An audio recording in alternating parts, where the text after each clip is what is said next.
Welcome to Shredder Fanfic. Like, subscribe, and hype video. Join members to gain early access to new videos. The main character, after dying, gets reborn as a Xenomorph inside of the movie Alien. Will Ripley be able to survive the main character now that he is the Xenomorph? Something in me was different from the others. Something that commanded. I had planted 2 new eggs already. 2 face-huggers had been born. And 1 had not returned. I paused. No longer near the nest, the faint mental thread of one of them tugged in the distance, small, rapid, confused. Then, connected. I turned sharply, eyes narrowing. POV, Ripley. The corridor was cold. Ripley's steps were uneven, weak. Her arms clutched the flamethrower against her chest, but she could barely feel it. Her breath came in ragged gasps. Sweat clung to her neck and her hair was half dried, sticking to her forehead. She had no time to change. Just a jacket thrown over her soaked body. Legs bare. The towel discarded. She stumbled toward a maintenance ladder, intent on reaching the escape bay, maybe send out a distress signal. But her knees buckled as something skittered behind her. She spun around. Nothing. She moved faster. Heart racing. A hiss. She turned again just in time to see the face-hugger leap through the air. Thwump. She screamed. Clawed fingers latched around her head. The tail whipped around her neck. The world blurred as she fell backwards, hands clawing at its body. No, get off! Its inner limbs flexed, forcing itself onto her face. Her cries were muffled, growing distant. Vision darkened. Muscles weakened. One last breath wheezed through her lips before everything faded to black. She hit the ground hard. Still. Silent. POV, the alien. I knew. I felt it. Another spark born, newly linked. A face-hugger had succeeded. And then. No more resistance. She was mine now, like all the others. I prowled into the main chamber of the ship, once their command center. The bridge was quiet, vacant, screens glowing faintly. Ash was gone. Parker, Brett, Dallas, Kane, all gone. I stepped up to the main control panel. Clawed fingers gently tapped at the console. It sparked slightly, blinking. A part of me remembered this. I didn't know why. But something familiar stirred in the back of my mind. Something human. These levers. These buttons. This language. I had been here before. Not here, not this body. But somewhere, as one of them. For a fleeting moment, I saw a screen with a blinking word. Shuttle override locked. My claws tapped it again. It didn't respond. I hissed, frustrated. No matter how many times I tried to press, tilt, or mimic the movements I vaguely recalled, the ship would not obey me. It was still bound by the codes of its creators. Their technology. Their domain. I was not one of them anymore. And I never would be again. But I could destroy what they had built. That would be enough. My eyes narrowed as I turned from the screen and retreated back into the vents. There were more eggs to tend to. And now, a new host was carrying the future. Chapter 32, The World Before Me. POV, the Xenomorph Queen. The ship groaned with agony. Metal screamed against atmosphere. Alarms blared and died. Lights flickered as gravity tore us from the sky like a punishment delivered by the stars themselves. I braced against the walls as the vessel spun. My claws sank into the cold alloy. Sparks showered around me. The others, the drones, the stalkers, the children huddled near the lower cargo decks. I could feel their fear. But mine was something else. Anticipation.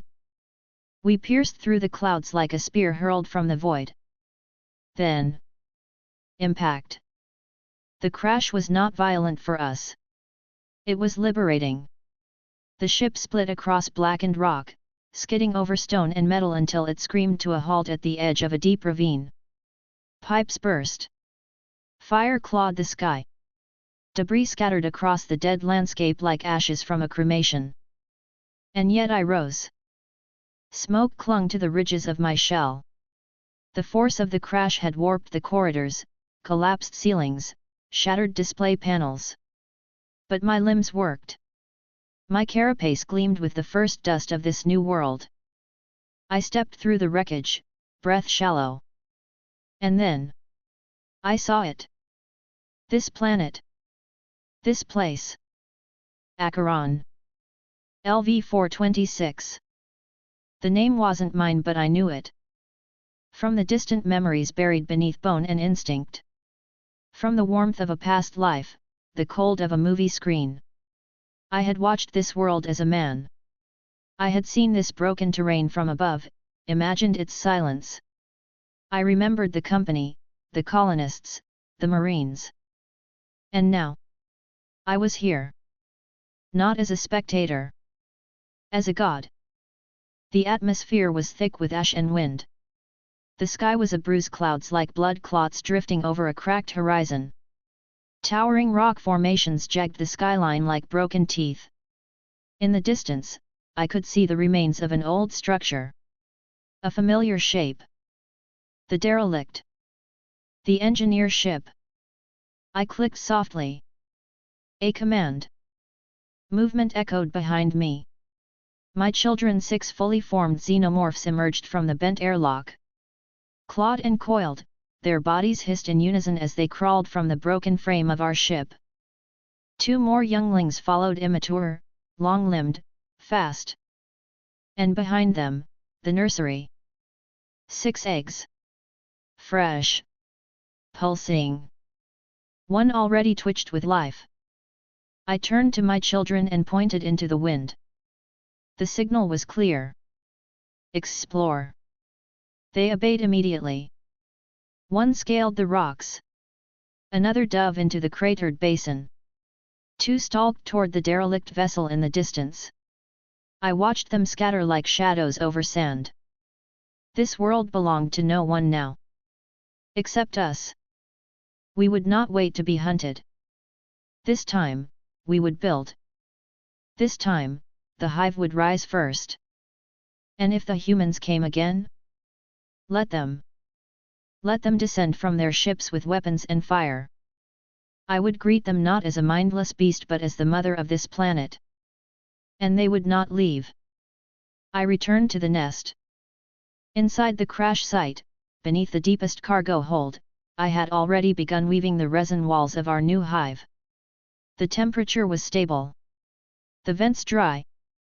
A place for new life to thrive. One egg twitched again. I stepped closer. It opened. HSSSSKKK. A face hugger emerged, wet and hungry. Its claws spread. Its tail uncoiled. I felt a flicker of pride. I had birthed this. Designed this. With no queen before me, I had become the next link in a divine chain. This world would feed us. This world would become us. And they would never know peace again. Chapter 33, The Harvest Begins. POV, the Xenomorph Queen. The air was still. The scent of ash drifted along with the shifting wind, and above the jagged skyline of LV-426, clouds churned like bruised organs. I sat in silence atop a throne not made of stone or steel, but of hardened resin, glossy black, grown and layered over twisted metal bones. The crash site, my hive, had begun to pulse with the warmth of life. Faint, but rising. The walls dripped with slime. Ribs of resin arched over gutted halls, once corridors of human design now transformed into wombs of the perfect species. My eggs lined the darkest tunnels, curled in shadows, waiting. Listening. And then, a sound. Not from the hive. Not from my children. From above. I tilted my head. Listened. Shriek K. A burst in the atmosphere. The air trembled. Through a gap in the broken roof, I saw them, metallic pods, descending on trails of flame and vapor, scattering like seeds from a dying tree. 6 in total. Compact, sleek, designed for survival but not against us. My claws flexed. Humans. They came. I rose slowly from my perch. Beneath me, my children stirred. 8 fully grown now. 3 others, close. 4 eggs had already opened. Their spawn had slithered out in search of hosts. 2 were missing, likely already claimed. 1 face hugger remained within my reach, pulsating in its sac like a heart ready to be born. I clicked once sharp, commanding. The hive shuddered as the order passed from mind to mind. Hunt. Bring them back. Not all at once. I wanted this slow. Deliberate. A harvest. The first team 2 drones and a stalker slipped into the vents, leaving only glistening trails of mucus behind. They moved like liquid shadows, their bodies hugging the angles of the twisted corridors, following the wind toward the landing zone. I waited. And watched. Hours passed. The wind shifted again. Ash fell from the sky like snow. Then movement. One of the drones returned. Its claws carried something struggling. Something alive. A human male. Early 20s, barely armored, his suit torn at the hip. Blood marked his side, but he still had breath. He fought like a child thrashing, shouting, eyes wide with terror. He screamed, "Help! Anyone? There!" Thump! The stalker behind him slammed its tail against the back of his knees. He collapsed into the resin. My children dragged him deeper, ignoring his pleading. I stepped down from the hive wall. The egg was ready. The face hugger with incensed life fresh, vulnerable, panicking. Its claws twitched. Its tail curled. I turned away, allowing nature to take its course. 1 down. Soon he would no longer scream. Only serve. The drone returned again, this time with another figure female, slightly older, unconscious. Helmet cracked. No screams this time. She had passed out before capture. The drone placed her carefully in the cradle of resin near the other, then darted off again like a dog eager to bring home more game. I placed a second egg between them. The shell flexed. Yes. The hive was hungry, and it had begun to feed. I climbed the inner wall, perching once more above the birthing chamber. Around me, the chitter of claws echoed in the silence. I felt their thoughts flickering through the hive mind, each of my children tethered to me like threads of silk across a web. And from those thoughts came images. A pod, half cracked. 3 survivors. 1 fled. 2 remained, trapped beneath debris. I sent the juveniles. The young were faster, more reckless, but eager. Their long limbs carried them over the landscape like wind-bound shadows. Within minutes, 1 returned with blood across its face. Success. A third host. I added another egg to the floor. 4 now cradled in the nest. Soon, 4 more xenomorphs would rise. But I did not smile. Not exactly. This was not joy. This was inevitability. I stepped beyond the hive now, for the first time since the crash. Ash curled around my body as I emerged into the open. The wind howled across the plain. My long tail swayed behind me like a banner. The derelict ship loomed in the distance, still, its broken tusks jutting out of the sand like the bones of a forgotten titan. I would send a team there soon. There may be more answers, more eggs, more of us. The planet was empty. dead. Except now, we were here. And the humans had returned to repeat history. Good. Let it repeat. Let the cycle begin again. But this time, we were first. They did not find the derelict. They did not breach the hive. They did not land with fire and preparation. They came scattered. Weak. Disoriented. And I was waiting. Later. 2 of my drones returned, dragging another human. This one older, officer rank, judging by the suit. Still alive. Still fighting. I let him scream. He cursed and threatened, tried to spit, kick, claw, but he would be silent soon. The resin wrapped him like vines. The egg beside him twitched in anticipation. This was not murder. This was growth. This was the universe healing itself, replacing weakness with strength. Replacing them, with us. I peered into the distance. More pods had landed. Some were already empty. Others still smoked from re-entry. I could feel my children hunting near each one. Every heartbeat they found, I felt. Every struggle. Every captured breath. This wasn't just a planet anymore. It was a womb. I stepped back into the hive as the walls pulsed around me. My children hissed and clicked in unison, the rhythm of their lives tuned to my breath. Soon the hive would reach critical mass. Then, we would expand. Chapter 34, The End of Man. POV, Human Caleb Voss. It had been raining for 2 days. Or maybe 3. Time wasn't something I trusted anymore. My suit was cracked, the oxygen tank patched with tape, and I'd been living on nutrient paste and filtered water stolen from the ruins of the supply outpost that used to be Outpost Juno. There wasn't much left of it now, just twisted metal and silence. No signs of the others. The last time I saw another person, they were screaming. That was about a week ago. Or more. The wind howled like it always did on Acheron, sweeping dust and ash across the open basin, scraping it against metal hulls like nails across bone. My boots crunched through the wreckage, every step a quiet prayer that this wasn't the moment I was heard. But they always heard. They always do. I checked my rifle again. Not that it mattered. Even with a full charge, I doubted it would do anything if I saw one of them. But I couldn't let go of it. It was more than a weapon now. It was a promise. That I'd keep running until I couldn't. That I wouldn't scream when they came. That I wouldn't beg. Not like the others. I crept through the ruined comms tower, hoping maybe, just maybe, a signal. Some static.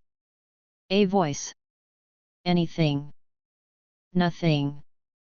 Only wind. Only silence. Then. A sound. Wet. Sharp. Like talons dragging along resin. I froze. My throat clenched. My rifle raised on instinct. I stepped back, slowly. Too slowly. From the shadows, something moved. A hiss. Then another. Then a third. My breath caught. One xenomorph slithered out from behind the steel beam. Its head glossy and elongated, its body moving with a grace that was unnatural, unnerving. A second one dropped down from above, landing silently, tail flicking like a pendulum. Then the third behind me. I spun, fired blindly. The plasma shot struck metal. They didn't move. They didn't need to. I screamed and tried to run, but one of them surged forward, slamming me into the wall. I felt something sharp break in my ribs. My scream died in my throat. Blood filled my mouth. But they didn't kill me. The one in front of me leaned close. Its second jaw slid out, dripping acid. But it didn't strike. It hissed loud, almost impatient, and then two claws lifted me from the ground. I was being carried. They were bringing me somewhere. No. No, no, no, no, no. I thrashed. Fought. But every movement sent fire through my chest. My rifle fell. My helmet cracked. My world blurred. I blacked out. When I woke up, it was warm. Wet. Sticky. My hands were pinned. The air was heavy. Rotten and resin coated the walls like fungus. Glowing slightly. Pulsing. I couldn't scream. I barely had breath. Then I saw it. The egg. In front of me. It quivered. I whimpered, no longer a man, just a cornered animal. The top peeled open. Something moved inside. And then it jumped. Straight at me. Everything went black. POV, the queen. He was a small one. I watched with little more than passing interest as the face-hugger latched onto the host's skull. The creature curled its tail around his throat, pinning him against the resin cradle where he would sleep until rebirth. He would not move again. I blinked slowly. Another egg emptied. Another soldier made. The drones dragged the body to the incubation vault and returned for more. I observed them for a moment, before turning away, stepping back into the deeper walls of my hive. The walls glistened, pulsing with warmth, with life. 1 year had passed. 1 year since I crashed into this barren world. 1 year since the first egg opened. And now, my hive stretched across half the region. Acheron was no longer dead. It was ours. I could feel them all. My children. My soldiers. My sentries. More than 1,000. They skittered through vents, across cliffs, under broken ruins of human outposts. They hunted in teams now. No longer for survival but for selection. We needed hosts. And the humans were dwindling. I knew this. Even without seeing it, I felt it. My drones returned empty more frequently. The surface patrols rarely heard the whimpers of survivors. I remembered the first wave, over 70 humans captured in the first month. The eggs cracked open fast. The hive expanded. Walls rose, nests formed, tunnels dug. But now, fewer humans. More silence. It would not last forever. Their kind always returned eventually, drawn to this place by greed or curiosity. And when they came, we would be waiting. But I was not patient anymore. I needed new options. New answers. My gaze shifted to the sky visible through a gaping wound in the ship above. I stared up at the stars. My thoughts whispered of ships. Of space. Of spreading beyond this rock. But that would take more. More knowledge. More strength. I had watched the humans operate their machines. I had learned. But my body, though strong, was not meant to manipulate machines. Not yet. Not until I evolved again. I lowered myself back to the floor, folding into the cradle of the hive. Around me, eggs stirred. New ones. Always more. We are not done. We are never done. The hive pulses. The cycle continues. And I am eternal. Chapter 35, The Dilemma of Evolution. POV, the Queen. The hive was quiet. Not silent, never silent, but still in a way that suggested something had shifted. As if the whole structure breathed slower, no longer racing with the urgency of war or expansion, but instead moving into a strange pause. A waiting. A slowing. A sign. I coiled in the central chamber, my limbs tucked beneath the weight of my thorax. My breath hissed slow and heavy from between the jagged folds of my inner mouth, the air thick with the scent of resin, rot, and heat. There was no fresh human blood today. No cries. No echo of boots through corridors. No struggling prey being dragged screaming toward the incubation vault. There hadn't been for weeks. And I had not expected that. I gazed upward, past the curved architecture of the hive, to the exposed wound of the crashed ship above the same break in the hull through which I had stared into the stars for over a year now. Nothing new had come. The humans were gone. Too soon. I had expected them to last longer. Expected them to survive. They were soft, yes, but clever. Tenacious. Persistent like fungus that refuses to die. But on this planet, isolated and weak, they had crumbled far too fast. They had died out. And that posed a problem. I had built an empire on their backs. More than 1,000 of my children now roamed Acheron's jagged cliffs and corroded corridors. The hive stretched through caverns and old mining shafts. Tunnels thick with scent. Vents coated in resin. Nest after nest. But no more hosts. No more prey. I twitched slightly, shifting my weight. There had been backup hosts, something I had identified early, something smaller and more fragile, but still functional. Cats. I looked to the right. One of the drones stood silent at attention, tail coiled and still, waiting. I hissed softly. The signal was clear. The drone scurried off into the tunnels with a clicking screech. I remembered the first time I saw one tiny, agile, slipping through the rubble of a supply station after the initial crash. Small and light, but with organs and biology suitable for hosting. They were not ideal. But they were enough. I had spared them. Not out of mercy. Out of strategy. I had corralled them. Let them breed in a chamber far beneath the nest, where no drone fed and no egg hatched. Fed them scraps. Encouraged them to multiply. And they had. Like all soft things, they desired survival above all else. Now there were thousands. They lived in the tunnels, squeaking and hissing, climbing through dark passages where my drones ignored them. Until now. The drone returned. Behind it, a procession. 10 cats older, slower, less fertile.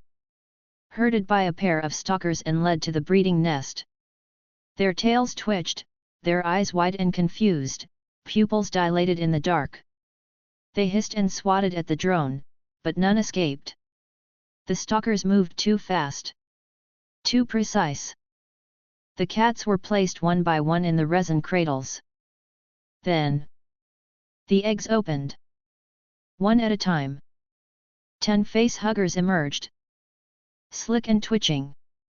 The cats tried to run, but it was too late. The drones held them down. The huggers jumped. 10 new hosts secured. I watched. And I thought. This was not the path I envisioned. I had imagined a new empire of flesh built on the human's own kind. Thousands of them. Colonies. Ships. Armies. And yet they had burned themselves out like dry wood. Now my options were few. 3 paths lay before me. First, lure new humans. They always came eventually. Sometimes for a greed. Sometimes for a rescue. Sometimes out of nothing but foolish curiosity. I could try to speed that process, manipulate transmissions, fake distress signals, set a trap in the ruins and wait. Let them come. Let them bring more. That path required patience, timing, and risk. If they came in too great a force, I could be wiped out. But it offered more hosts. More growth.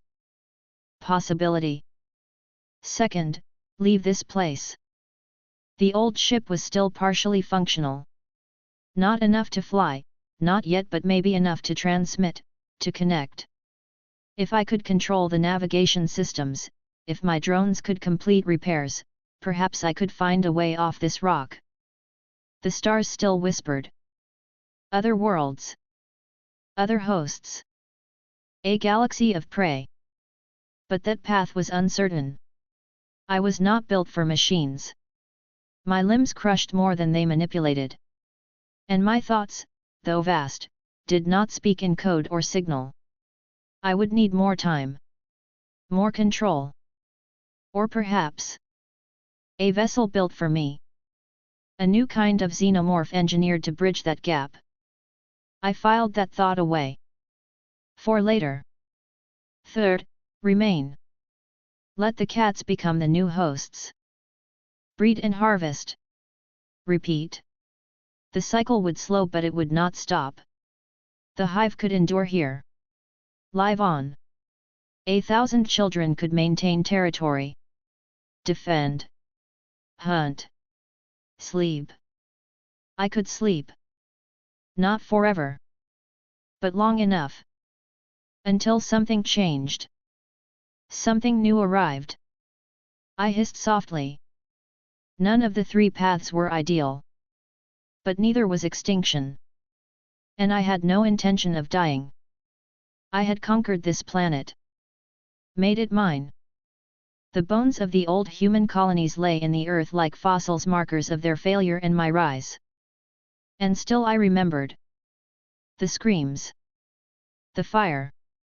The first blood. The taste of victory. That could not be the end. I moved through the hive slowly, walking past my children as they worked repairing walls, nurturing eggs, expanding tunnels. They bowed as I passed. They knew. I entered the observation den, a small room filled with broken human monitors and old reflective panels. My image appeared on one of them, warped by dust and grime. I looked at myself. Tall. Black as oil. Ridges thicker than when I first emerged. A crest sharper. Longer. My limbs more defined. Heavier. And beneath me, I could feel the growth sacs swelling again, my next wave of eggs forming already. I was evolving. Becoming more than a queen. Something new. Something perfect. A soft screech drew my attention. One of the newly infected cats was beginning to stir, its limbs twitching, spasming against the resin cradle. The face hugger twitched once, then curled and dropped away, dead. The process was beginning. Soon, it would hatch. I moved forward, slowly, to observe. I did not fear. This world was mine. But the future. That remained uncertain. And I would shape it myself. Chapter 36, The Evolution Directive. POV, the Queen. I made my decision. Not because I wanted to. Because I had to. Option 2, leaving the planet, was a dream still locked behind too many barriers. The ship's systems were fragmented, and I lacked the kind of mind that could interface with machines. I could not pilot. I could not program. I could not build in the way humans built. And option 1, luring humans back, was worse. A gamble soaked in danger. They would come, yes. But not just with ships. With fire. With armor. With weapons. With synthetic minds designed to kill me. To wipe my children from the surface of this rock. I would not call death to my doorstep. So, I had chosen the third path. To stay. To endure. But not as I am. No, if I remained here, it would not be in stasis. It would not be in decline. We would not rot in tunnels and nest until hunger or stagnation devoured us. We would evolve. I stood tall in the center of the hive and let my mind radiate out. Not with sound. With impulse. A command born of need. Born of the deepest instinct. My thoughts reached my drones like waves of heat, and they responded, turning toward me in unison, hissing low, ready. Come. For the first time in a year, I uncoiled from the breeding chamber. My limbs creaked with the weight of my own mass, the dry muscles flexing with each step as I emerged from the nest, out through the corridors, up through the vent tunnels, and into the world above. Acheron's skies were grey, as always, choked with clouds and dust. But today the wind was quiet. The wreck of the colony shimmered in the dead light. Ruins and bones. The remnants of machines and halls where humans once walked. And among it, their ships. Broken but not useless. I crossed the cracked earth with a trail of 20 drones behind me, the resin sheen of our black exoskeletons gleaming faintly under the clouded sun. We reached the largest of the human shuttles half embedded in the rock, split along the engine core. Inside, the water tanks remained intact. I stepped aside. Gave the signal. Drones hissed, then entered. Tore open the tanks. Released the water. We gathered it, cupping it in our clawed limbs, carrying it in the remains of containers, herding it across the field to a pit we began to dig. It took hours. But in time. A pool. A small one, shallow and crude, but enough. I stood at the edge, observing the reflection of my own towering form ripple in its depths. Adaptation requires failure. Experimentation. I turned to my drones and gave a new command. Swim. 3 stepped forward. The first 2 entered easily, sliding into the water with twitching limbs and low hisses. Their forms bobbed awkwardly, unused to the resistance. One flailed. Another sank and re-emerged with a cough-like screech. The third drone hesitated at the edge. I stared at it until it obeyed. They would learn. In time, they would adapt. And those who adapted would become the foundation of a new breed. I turned away, eyes set on the horizon. Next, endurance. I led another squad west past the ruins, up into the mountains. The climb was steep. Thin air. Each step a slow pull upward, higher and higher until even I felt the difference. The atmosphere was weak up here. Sparse oxygen. A challenge. I crouched. Gave the signal. 10 xenomorphs stood beside me. I ordered them to stay. To breathe. Some stumbled. One collapsed, writhing as its lungs fought the emptiness. But it didn't die. It twitched. It survived. Another sat perfectly still, entering a deep stillness. Not unconscious, something deeper. Something transformative.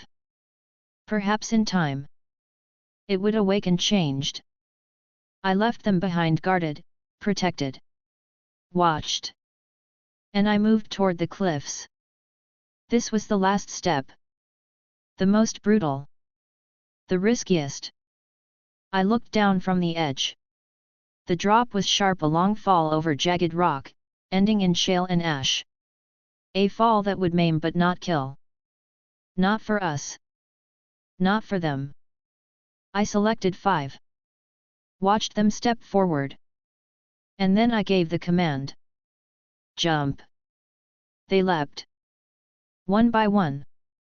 5 bodies plummeting through the air, limbs flailing, screeching, striking the earth with sickening thuds. The rock cracked. Bones twisted.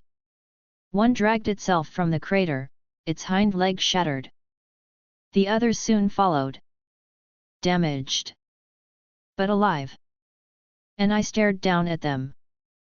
And imagined wings. Not feathered. Not soft. But sharp and black and functional. Would they grow? I did not know. But I would find out. I remained on the cliff as the sun began to fade, watching my children drag their broken bodies back toward the tunnels. They would heal. Or they would die. Either way, they were the first step. Not toward survival. Toward supremacy. I hissed softly, a sound that echoed like a blade through stone. No humans. No ships. No help. Only us. But we. We would not fade. We would rise. And one day, when the stars called again, we would answer not as monsters, but as a new species. Perfected. Chapter 37, 3 Years of the Flesh. POV, the Queen. Time passed. Slowly. Without ceremony. There were no stars to mark it, no clocks or calendars, no days worth naming. Only instinct. Only the hive. Only the work. In the first year, the changes were invisible. Subtle. Barely even there. The swimmers flailed less. They sank less. They began to understand the water not with minds, but with muscle memory.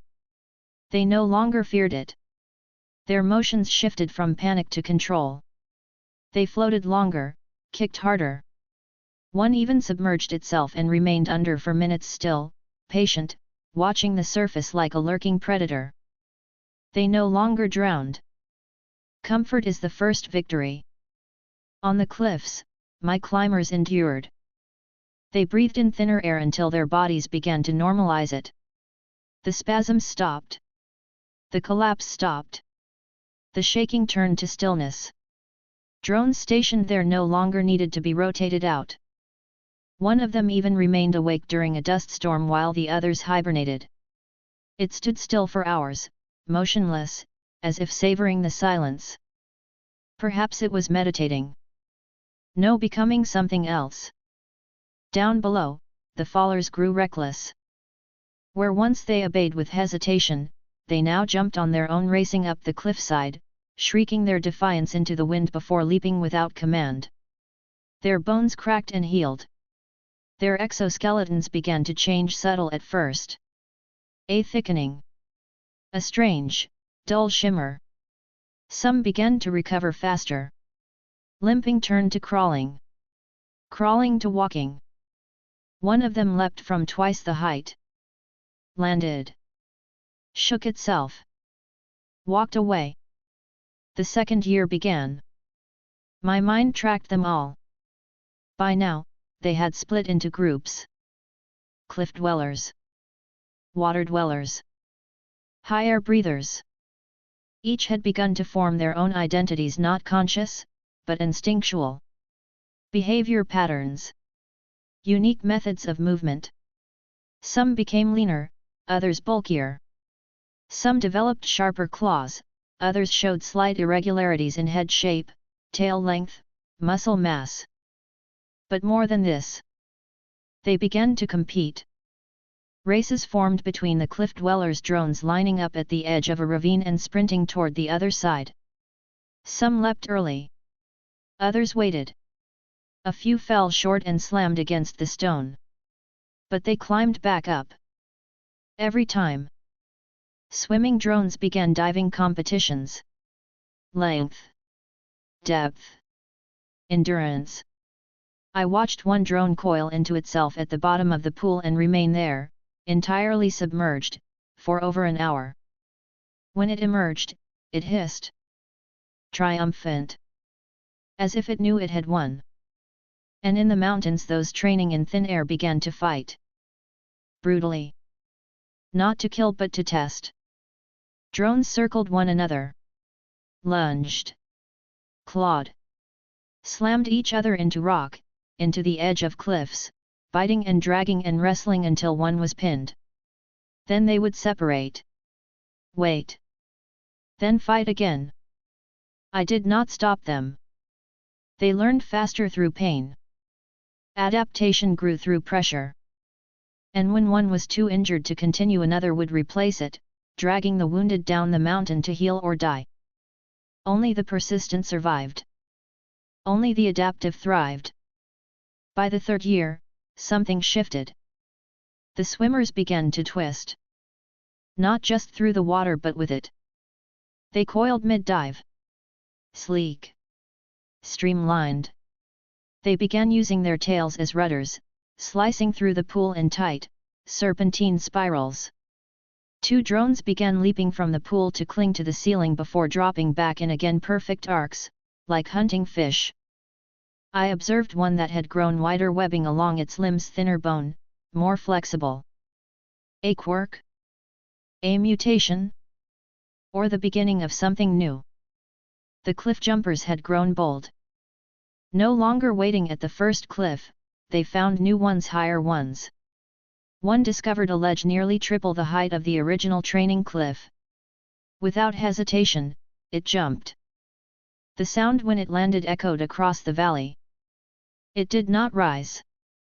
For several minutes, I believed it dead. But then, it stirred. It hissed. It stood, limping, and hissed again louder. The others joined it. And they jumped, too. Now they jump from higher points. Now they land harder. Now they recover faster. I have seen new cracks form along their carapace, not damage, but growth lines. One has begun developing protrusions from its back. Not wings. Not yet. But something like it. Muscle pushing against the shell. Long, bony supports stretching toward possibility. I visited them again today. All of them. I walked the valley and saw them race again. Saw the water dwellers dive deeper and breach like sea-born beasts. Saw the breathers meditate high in the peaks and return with calmer, more focused energy. And I stood before them. And saw not mindless beasts, but potential. They are still xenomorphs. But they are no longer just that. They are more. Faster. Tougher. Smarter. On the edge of something new. I return now to the hive. My drones greet me with quiet clicks and low hisses. A dozen bring food to the breeding chambers. 2 more deliver the broken shell of a predator from the valley, a test subject, perhaps. I do not need to command them. They understand. I retreat into the birthing den. Curl around the pulsating sac that will never stop producing. My body aches. But my mind is sharper than ever. We will not wither in the dark. We will rise in it. Not by evolving once, but evolving forever. Chapter 38, The Hunt Declared. POV, Predator Elder Vrakath the Ancient. The chamber was dim. Soft blue lights illuminated the glyphs on the walls, trophies of hunts long past. Xenomorph skulls.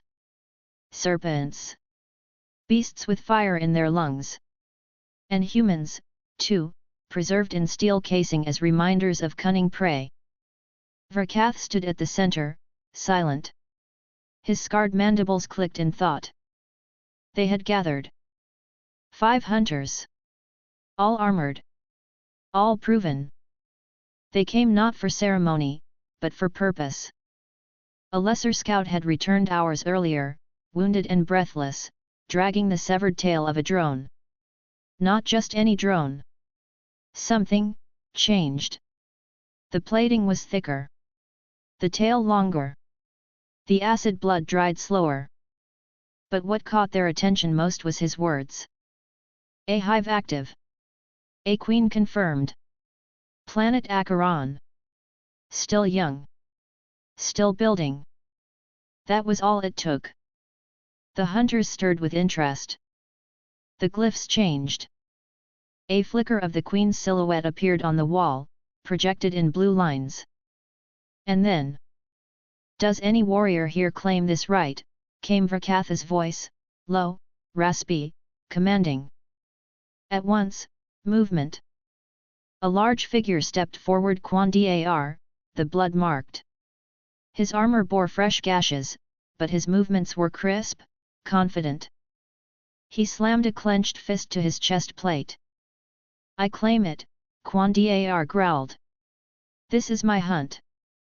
Across the chamber, another voice cut in. "You would waste it." They turned. Rakka, the iron spear, stood with narrowed eyes, mandibles twitching with contempt. Younger, leaner but no less lethal.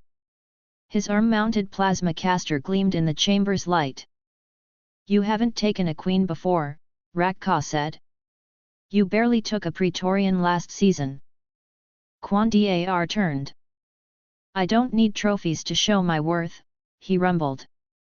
You rely too much on your toys. Rakka hissed. And you rely on brute rage. Both stepped closer. Claws extended. Shoulders squared. A fight was moments from erupting. Vrakath raised his hand. Silence. You will not stain this chamber with blood, the elder growled. This queen is not like the others. All eyes turned to him. He walked slowly to the center of the room, the projection of the hive shifting to hover above his wrist console. This one has survived. Expanded. It is said she trains her drones, breathes in thin air, builds in water, survives falls no other could. Quan Dar grunted. So she teaches tricks. She evolves them, Vrakath corrected, eyes sharp. They say her hive reaches beyond the 1,000. And still growing. Rakka clicked. Then she will be worth the skull. Vrakath turned to both challengers. You will not fight here. You will both go. Both heads snapped toward him. You may bring your clans. Your teams. But this is a sacred duel. Whoever kills the queen claims her skull and the glory. The other may keep what scraps remain. Neither liked it. But neither defied it. Quan Dar turned first. Very well, he growled. I will bring the Ember Fangs. We leave by next moon. Rakka hissed softly, eyes locked on the queen's silhouette. I will take the Sky Talons. We'll get there first. Vrakath nodded once. The rights are granted. He raised a clawed hand and etched a single glyph into the air between them, one that glowed with harsh red light. Hunt claimed. POV, Rakka Sky Talon leader. He exited the chamber in silence, his feet heavy with purpose. Behind him, his second-in-command trailed close Kalu, smaller but twice as fast. You should have challenged him, Kalu whispered. You would have torn out his throat before the elder even blinked. Rakka remained silent for several steps before finally answering. No. Vrakath was right. Kalu blinked in surprise. About what? Rakka activated his shoulder plasma cannon and looked skyward through the glass dome above. That queen is not like the others. And if she falls easily, she was never worthy. But if she fights like they say, his mandibles pulled into a smirk. Then I want her to see my face before I end her. POV, Quan Dar Ember Fang leader. Quan Dar gathered his warriors without words. They understood. They always did. 10 would come. The best. Each had hunted before, tasted blood and lived through it. This would not be a battle. This would be a war. And if that bastard Rakka thought he could steal the prize? He'd find out why they called him the Butcher of Jungle 4. Quan Dar flexed his claws. Make ready, he growled. One of his warriors barked a question. What about Rakka? Quan Dar clicked. If he finds her first, he softens her for me. The team laughed. But if he touches her skull, he added, darker now, I'll take his instead. POV, Vrakath watching from above. In the chamber's silence, Vrakath looked up at the queen's image one more time. So young. So strong. So dangerous.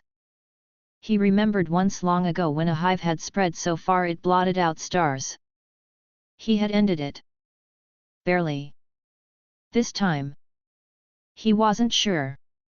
Perhaps the two fools below would kill her. Or perhaps she would kill them. And if she did, the galaxy would need to change. Chapter 39, A Hive Redefined. POV, the Queen One Mind in the Hive. Silence echoed across the tunnels of the hive. No screams, no clanging of boots, no human curses. It had been over a year since the last cry of prey echoed through these tunnels. The humans of this planet had burned out like weak stars, bright, and gone far too soon. But I remained. We remained. And in their absence, we adapted. From the mouth of the main chamber, I lifted my long neck and watched dozens of my children swim in the pool dug from the remains of a scavenged human water tank. Once, it had been fuel storage, plastic and steel, but they needed water more than propulsion. Now it rippled with movement. Some floated awkwardly. Others glided more confidently. But they did not drown. That was the first success. It had taken a year for them to stop panicking in water. 2 years for them to begin to enjoy it. And now, by year 3, they dove, clambered, and swam in elegant loops. Some no longer feared the depths. Perhaps one day, they would not need air at all. I turned. Beyond the pool, a steep cliff carved into the side of the mountain. I had ordered it watched as drones and warriors scraped the surface smooth with claws and acid spit. Now it stood as a platform of trial. I saw them jump. One by one, they leapt, falling onto stone and hard-packed sand. They did not die. Most healed within days. Some limped for weeks. But all returned to jump again. Their bone plating grew thicker. Their movements tighter. Their landings more graceful. In time, they would survive even greater heights. And perhaps, grow wings. That was a dream. A fantasy. But no longer impossible. I turned my eyes compound and seething to the outer edge of the hive. A small chamber had been built with careful thought. No resin on the walls. No darkness. Only light. And fur. The cats. Thousands of them. The early days were trial and error. I had found them in cages, pets, lab stock, scavengers. At first, they hissed and clawed. But they could not escape. I kept them. Fed them. Bred them. They bred rapidly. More than I expected. Their young were fast, nimble, and took little to sustain. More importantly, they adapted well. They did not panic in darkness.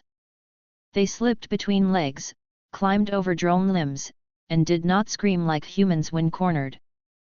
Now, they were hive property.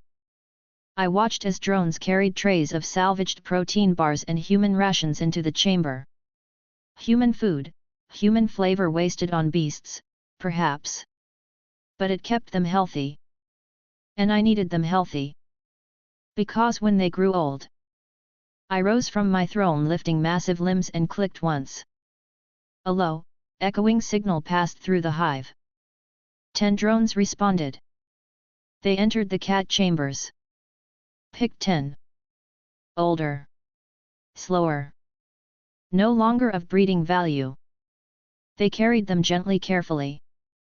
There was no need to harm them. I watched as they were brought to the birthing chamber. Eggs opened. Face huggers coiled. And then, screeches. Soft ones.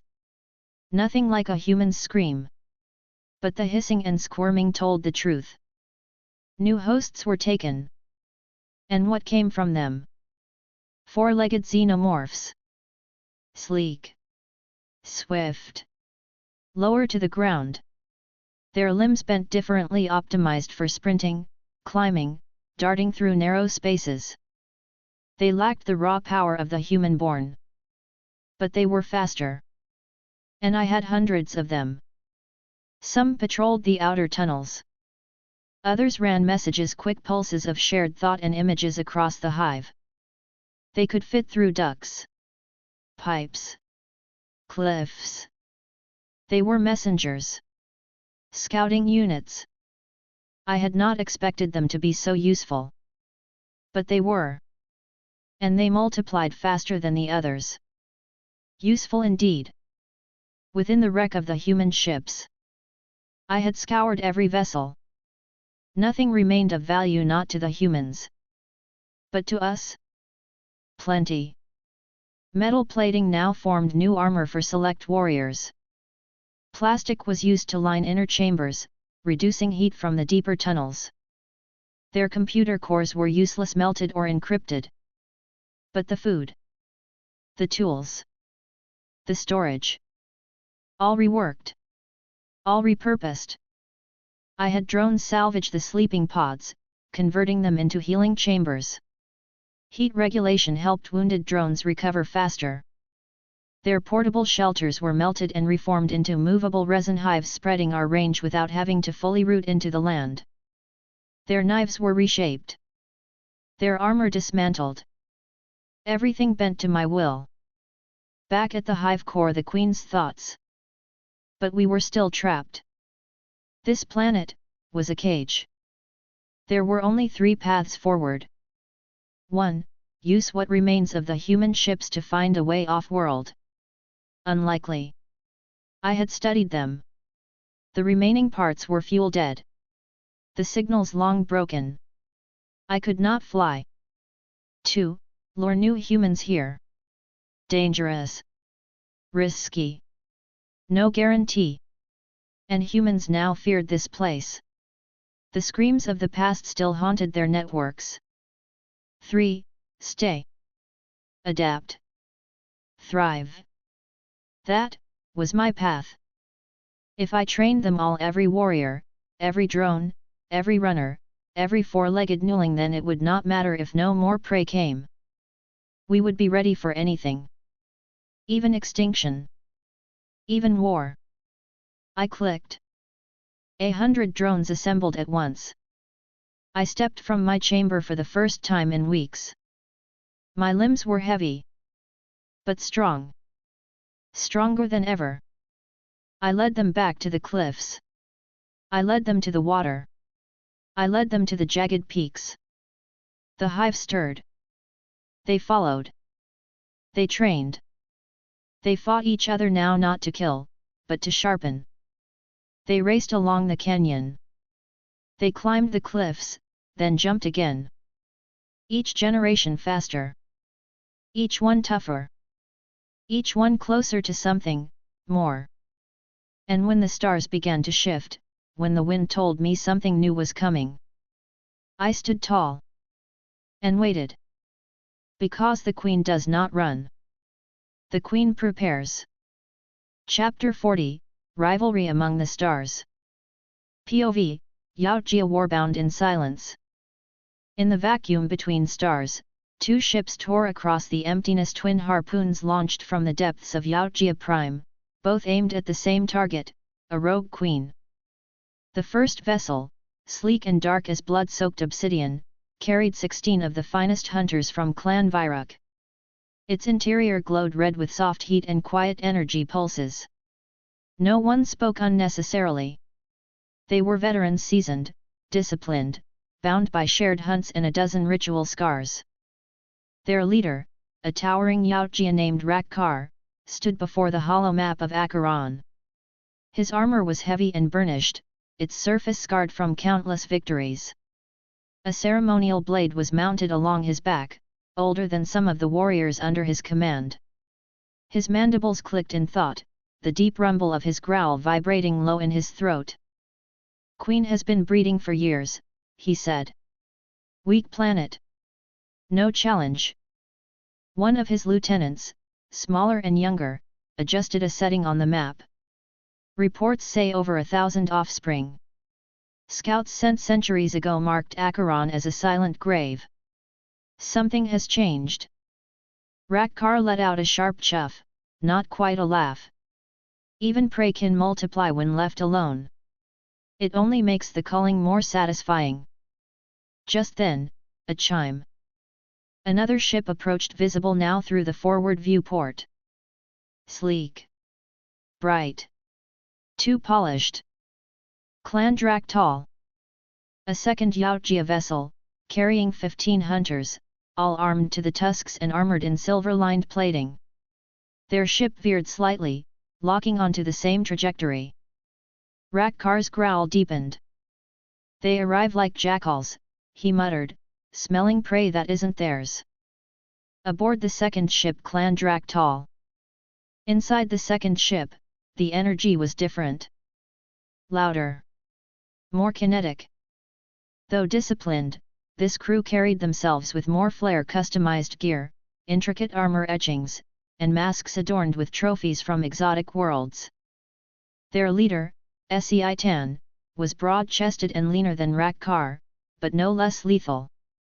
His voice carried a razor's edge when he spoke, even in their native tongue. I see the old bear arrives first, Sei-Tan said, stepping closer to the holographic display of the Queen's supposed location. Slow and clumsy, as expected. One of his warriors chuckled. Another activated an external comms channel between the ships. Contact, the pilot said. Clan Virak hailing us. The link opened. Both leaders appeared before each other, the feeds casting translucent images of snarling mandibles and glowing eyes into their respective command chambers. Rakkar crossed his arms. Stay out of our path, Sei-Tan, he rumbled. You couldn't kill a juvenile drone without losing 2 warriors. Sei-Tan's head tilted slightly, amused. And you couldn't kill a queen without letting her breed an empire first. Sloppy. The bridge crews on both sides stilled, watching the confrontation with quiet interest. We will strike from the north, Rakkar stated. She is ours. We'll strike from wherever we like, Sei-Tan replied. The elder declared it a shared hunt. First skull wins. Or are you too slow to keep up with real hunters? Rakkar's growl was low, guttural. His claws flexed at his side. Keep your children in line. I don't want to waste time skinning them before I take the queen. Sei-Tan bared his tusks. We'll see which of us returns to Yautja Prime with the skull. The communication link ended abruptly, cut clean. Both ships surged forward in silence. Back in Rakkar's ship. His warriors said nothing. They didn't need to. They followed his command because he led with honor. Let them get close, Rakkar said, turning to the tactical board. Let them take the edge of the hive. When she bites, they'll bleed first. He tapped a rune. The image of the Queen's hive rotated slowly. Then we finish what they start. Aboard Sei-Tan's ship. You think they'll get in our way? One of his younger warriors asked, tightening his gauntlet. Sei-Tan looked out at the growing planet in their view, gray, dusted with ash and time. No. Rakkar will move slow. Methodical. Careful. He smirked beneath his mask. We'll be faster. Smarter. We'll strike at the hive's heart while they waste time counting tunnels. He turned back to his team. We land in 10 hours. Begin final checks. Load heavy plasma casters. No one underestimates a queen with a hive that size and survives. They nodded. Some placed trophies on the wall, past kills they hoped to honor in the blood to come. Others simply checked their weapons. In silence, anticipation grew. Predators on the hunt. Rivals nearing the same prize. And on the planet below, a queen who had never faced Yautja. But would. Soon. Alien, what if I was the Xenomorph? Chapter 41, The First Blood. POV, Sei-Tan, Predator. The ship hit the ash-choked atmosphere with a violent roar, shaking the bones of the planet beneath it. The engines screamed in protest as we plummeted through the clouds, but we were seasoned. We knew this descent. We knew how to control it. When we landed, the ground trembled beneath us. I could hear the rumble of dust and rocks as they scattered. The air was thick with the stench of sulfur and the sharp tang of heat. The hunt had begun. We stepped down, our boots sinking slightly into the blackened dust. My hands twitched toward my plasma caster, feeling its reassuring weight against my back. The rest of my team moved like shadows, silent and deliberate. The bioscanners on our masks flickered as they activated, seeking the heat signatures of our prey. The wind howled around us, carrying the sound of distant chaos. "Nothing yet," one of my warriors muttered. Then I felt it movement. It was small, fast. But not human. I saw it first. The flash of something darting between the rocks, dark, sleek, fast. Not like the human drones. This was different. "Faster," I growled under my breath, my mandibles clicking in curiosity. The creature was like a shadow, low to the ground, its legs moving in unnatural speed. It was smaller than I expected, but its agility was something to be feared. A xenomorph, but born from something else. I could see it now, a sleek, four-legged beast, its eyes glowing in the dim light, claws extended, tail twitching in anticipation. One of my warriors took the first shot, firing his plasma caster just as the creature lunged. The blast hit it square in the side, tearing through its flesh and vaporizing a chunk of its torso. The body slumped, lifeless. The second one was already moving, trying to circle us. "Too," I muttered. "Too easy." We kept our focus, watching as the second beast leapt from another direction. My warrior fired again, and it met the same fate, its body torn apart, steaming with acidic blood. I couldn't help but feel a sense of unease. These creatures were different. They weren't like the xenomorphs I had hunted before. These were evolving, adapting. And we just took their toys. POV, Rakkar, Predator. I felt the ground shift beneath me as I led my team. Clan Virek's ship had settled farther from the hive, deeper into the cracks of Acheron's ashen surface. The air was thick with the scent of sulfur, but my focus was elsewhere on the hunt. The ground beneath us was hardened, veins of lava visible beneath the cracked surface. The planet's heat was intense, but it didn't bother me. It was a part of the game, a part of the challenge. I could feel my warriors behind me, their footsteps heavy, each one carrying weapons designed to kill. The other predators in my team moved without words, knowing the path we had to take. Then I saw it. The first xenomorph. It wasn't small. It was tall, bipedal, and it moved with a slow, menacing pace. Its tail flicked behind it, and its elongated head swung from side to side as it scanned the air. The creature hissed once, like a warning. I didn't waste time. The moment it launched at me, I was already in motion. It lashed out with its tail, aiming for my neck, but I was faster. I grabbed its tail and pulled it off balance, throwing it to the ground with a roar of my own. The creature twisted beneath me, trying to strike with its claws, but I was already on top of it. My claws dug into its neck, and I pulled hard. There was a sickening crack as its skull snapped, and I felt the rush of its blood as it poured from its body, sizzling against my armor. It was dead before it could make another move. I straightened, glancing at my warriors.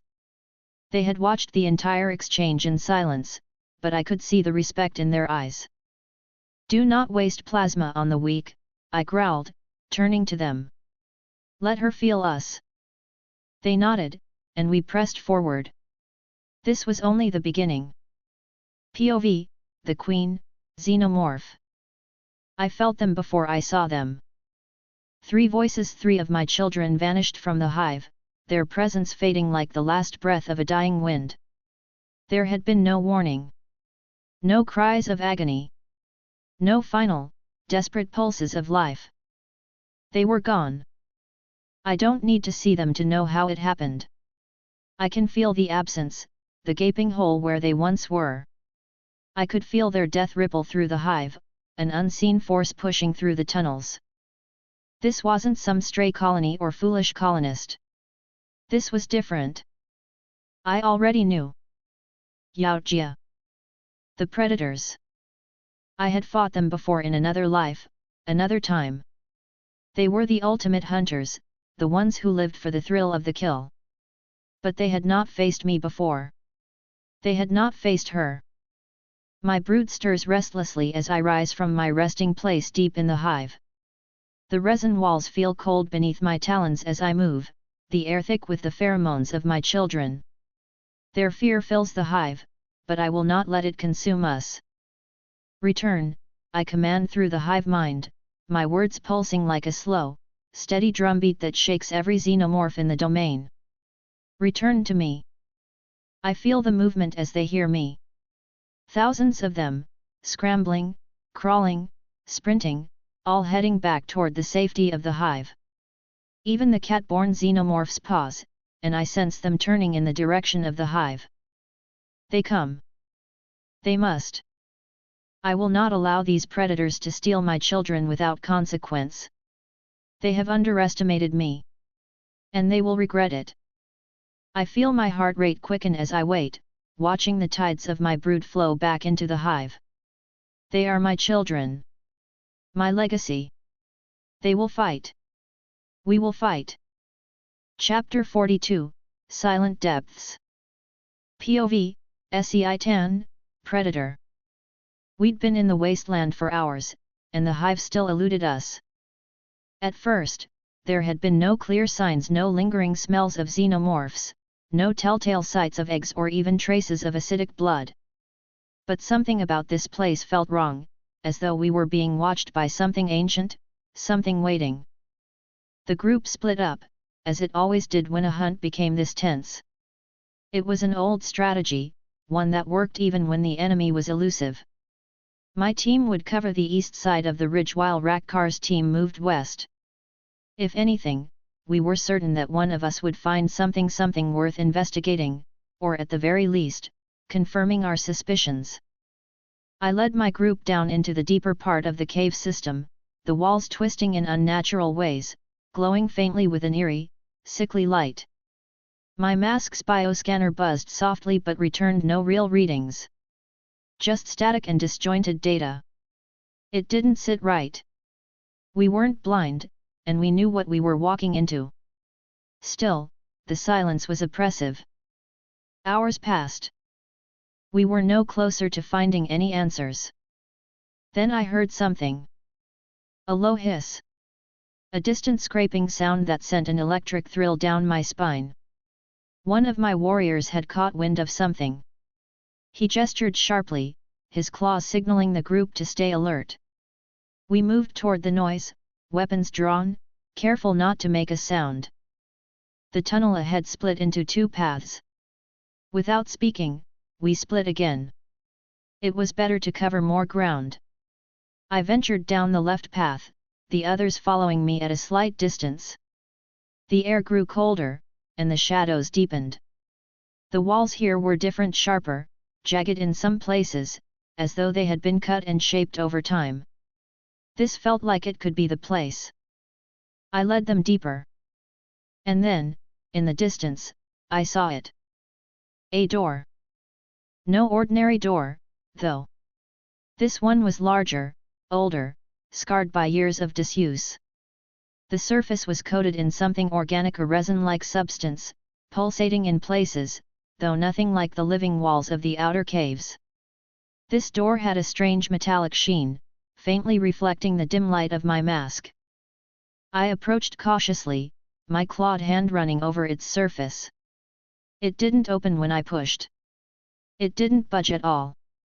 But the more I examined it, the more I realized this was it. The hive was here, buried deep inside this abandoned structure. But there was no immediate sign of life. No movement. No scent of xenomorphs. Just the stillness of long-forgotten corridors. I gestured for one of my team to help, and together we pried at the door. It groaned and shifted, the resin cracking as the door reluctantly opened. Beyond it, more tunnels. Nothing more. I took a deep breath through my mask.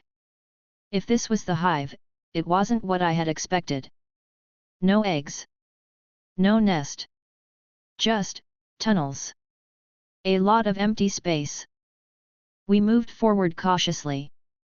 POV, Rakkar, Predator. While Seitan's group continued their search, I took a different route. It didn't take long to realize that something wasn't right. The deeper we ventured, the more silence there was. The coldness of the air shifted. But the further we went, the less it seemed like a typical xenomorph lair. No drones. No signs of eggs. Nothing at all. The tunnel widened up ahead, and I motioned for my team to halt. One of my hunters clicked his mandibles in frustration. "This is a waste of time," he muttered under his breath. I didn't answer. Instead, I turned to one of my more experienced warriors, a veteran of many hunts. He'd been through hell and back with me, and I trusted his instincts. "Stay alert," I ordered him. But even his sharp senses couldn't detect anything out of the ordinary. No blood trails. No scurrying creatures. No movement at all. It felt like we were walking in the middle of nowhere. Even the cold, stone-like air was starting to feel unsettling. Then something changed. A low, rhythmic noise echoed faintly through the tunnels. It wasn't quite a heartbeat, but it felt like it. I motioned for my team to follow me. The sound seemed to be growing louder, more distinct. We followed the noise through a twisting passageway, pushing forward with renewed urgency. Then just as quickly as it began, it stopped. Ahead of us, in the distance, a shape appeared. Something large and dark, looming at the end of the corridor. A doorway. At first glance, it appeared to be another passage, but as we approached, the door's details began to emerge. It was different. Old. Alien. I ran my hand over its surface, my claws scratching at the tough, resin-like material that covered the door. My scanners pinged, registering an odd frequency. Not entirely xenomorph. Not entirely anything I had encountered before. We weren't just walking into a hive. We were stepping into something deeper. POV, Seitan, Predator. I moved with purpose through the dark tunnel, my eyes fixed on the door that seemed to taunt me with its stillness. The others had gathered around it, and I could sense the frustration building. "Where are they?" one muttered, his mandibles clicking in frustration. I raised a hand to silence them. "Patience." We pried open the door, the thick resin cracking under our combined strength. It didn't take much. Inside? The tunnel stretched forward, more empty corridors, devoid of any signs of life. But then, there it was. A faint glow. A low pulse. Something we couldn't see, but we felt. I held up my hand, signaling my team to stop. "Stay alert," I whispered, my voice low and cautious. Something was waiting. I could feel it in the walls. Then, without warning, the door in front of us groaned. Something inside shifted. I motioned for my warriors to stand back. But one of them stepped forward, pushing the door open further. A loud hiss echoed through the chamber. 5 face-huggers. Without hesitation, they leapt. POV, Rakkar, Predator.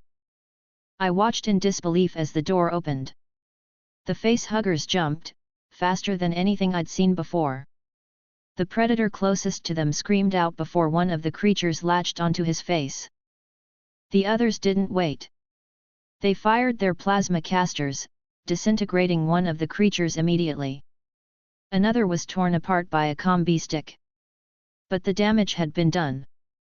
The predator on the ground struggled, but the face-hugger tightened its grip, and the warrior was lost. "Get him off!" I yelled. One of my hunters leapt forward, wrenching the creature from his fallen comrade's face, but it was too late. The damage was done. As the others fought back the remaining face-huggers, I stood in grim silence. This was only the beginning. The hive was here. And we had just made the first move. Chapter 43, The Hunt Begins. Part 1 of Part 7, The Predators. Predator POV Rakkar's group. The ash rolled like mist across the broken surface of Acheron. Crimson light bled through the sky, casting long shadows over a dead land. Rakkar stood still atop a jagged rock outcrop, his dreadlocks stirring in the foul wind. His armor was stained from acid, but intact. Every motion, every breath he took, was calculated. He had been on hundreds of hunts, but this one was different. It was too quiet. His team moved in disciplined lines, spreading out with the efficiency of a well-oiled machine. 16 Yautja hunters of legend armed with plasma casters, combi sticks, and centuries of instinct. They searched the terrain inch by inch, but found no movement. No warmth. No signs of life. Just scorched ground and ancient bones buried in volcanic ash. Then came the call. One of their scouts, Kairalak, silent and cold, broke off from the team. He didn't tell the others. He didn't need to. He followed instinct, and it led him to a crevice. A long crack in the rock, jagged and narrow, almost invisible to the naked eye. But not to him. Not to a seasoned hunter. He went in. Down the crevice, into the black. The walls turned from natural stone to something less natural, organic. Hardened resin clung to every surface like cancer, and the air grew wet. Breathing grew harder. The deeper he descended, the more he was sure. This was it. The hive. Kairalak didn't speak immediately. He returned the way he came, rejoining Rakkar in private. I found it, he said, lowering his head. Rakkar studied him. Are you certain? Kairalak just nodded. No drones. No movement. But the walls, she's been here. Rakkar's mandibles clicked slowly. Don't tell the others. Not yet. He raised one hand, signaling his squad silently. They turned like wolves, obedient and alert, and followed him down the crevice. One by one, they entered the hive. Queen POV first person. I feel them. The stone quakes in rhythm with their steps, heavy, careful, arrogant. They found one of the mouths to my kingdom. Not the main tunnel. One of the older branches. A forgotten entry that I left half buried, deliberately. They think themselves clever. I stretch one claw across the floor, touching the cold resin of the hive. My senses pulse through it like a current. All walls, all tunnels, all living children are part of me. Even if they crawl miles from my chambers, I feel them. And now, I feel them. The intruders. I do not panic. I do not flee. I observe. They enter cautiously, 5 of them, if I count by weight and pace. The others are farther. Some above ground. Some split. It does not matter. They are inside. They move past the first chambers empty. I left them that way. The second and third rooms? Barren too. Bones. Old walls. No movement. Let them think they've found a tomb. Let them grow comfortable. But the fourth room. I smile, if such a term could apply to the flaring of mandibles, the slow hiss of air between serrated teeth. The fourth chamber was left not to be discovered but to be opened. I had placed 5 eggs inside. Not dormant. Not idle. Waiting. Predator POV inside the hive. The walls pressed in tighter the deeper they went. The air reeked of rot and stale acid. No lights. Just the glow from the hunters' masks. 4 chambers passed. Each one empty. Nothing, one muttered. No, this is a nest. The bones lie too carefully. She evacuated. Rakkar nodded, uncertain. Then came the 4th chamber. It was different. 5 large, bulbous objects sat in the center, surrounded by old resin. At first, they appeared to be dead. But then one of them twitched. Move. The first facehugger leapt into the air, claws spread wide. It latched onto one Yaojia's mask, pulling him backward with violent force. The others reacted instantly, wrist blades flashing, plasma bolts lighting the room. Another facehugger exploded mid-air. A third was caught and crushed in one giant hand. But two more had already lunged. The downed Yaojia twisted violently. One facehugger clung to his neck, tail coiling fast. The others cut it off before it could complete its task. Acid blood splashed the floor, steaming into clouds. Secure him! Rakkar barked. Now! They dragged their injured comrade from the chamber, slamming the doors shut behind them. Inside, the remaining eggs pulsed, shriveling now that they had failed. Rakkar stared at his brother's unconscious body, blood seeping from his neck. She knew we'd come. And he wasn't sure whether they were the hunters, or the hunted. Chapter 44, The Lure of Silence. Part 2 of Part 7, The Predators. Queen POV First Person. 1 down. Wounded. Possibly compromised. Not enough for satisfaction but enough for confirmation. They are inside my lair. Inside me. They breathe in the stale scent of my breath. They walk over floors carved by my children's claws. Their armor touches walls made from the bones of their kind. This is not their domain. It is mine. But I will not strike, not yet. They must believe they still hold control. I lean forward from my throne, my claws curling in the resin pool that seeps from the walls. My tail twitches. I feel every pulse of the hive. Every breath my drones take. Every droplet of acid that slides from the ceiling. I send them orders not through words, but instinct. I pulse across the hive's veins. Hunt. But not inside. Not yet. I send the cat-born first light, silent, quicker than shadows. 3 of them. They will not attack immediately. They will stalk, hiss, be seen and not caught. They will haunt the edges of the predator's vision. Let paranoia grow like rot in their thoughts. Then I send 2 warriors. Heavier. Armored. They will keep to the outer tunnels and avoid contact. Their job is not to kill. It is to guide. Guide the other predator group, those not yet inside. Lead them with a trail of blood. A shredded corpse of an animal.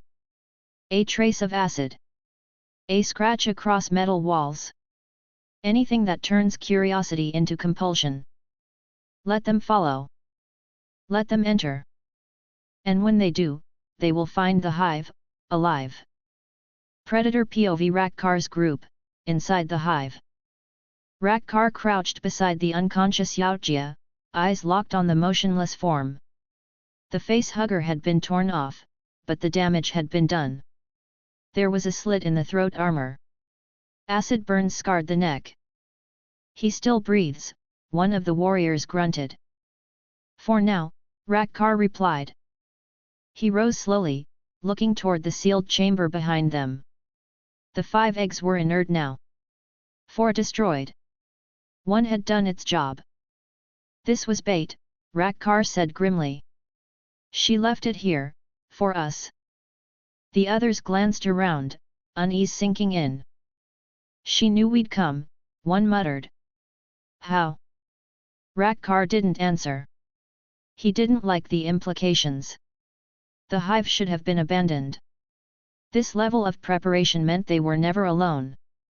It meant they were expected. We go deeper, he finally said. She wouldn't place her bait so close to the surface. This is misdirection. One of the others objected. We risk more ambushes. Rakkar turned his mask toward him. This is why we hunt, to prove we survive it. The others fell silent. None would admit fear. But even so, their hands gripped tighter around weapons.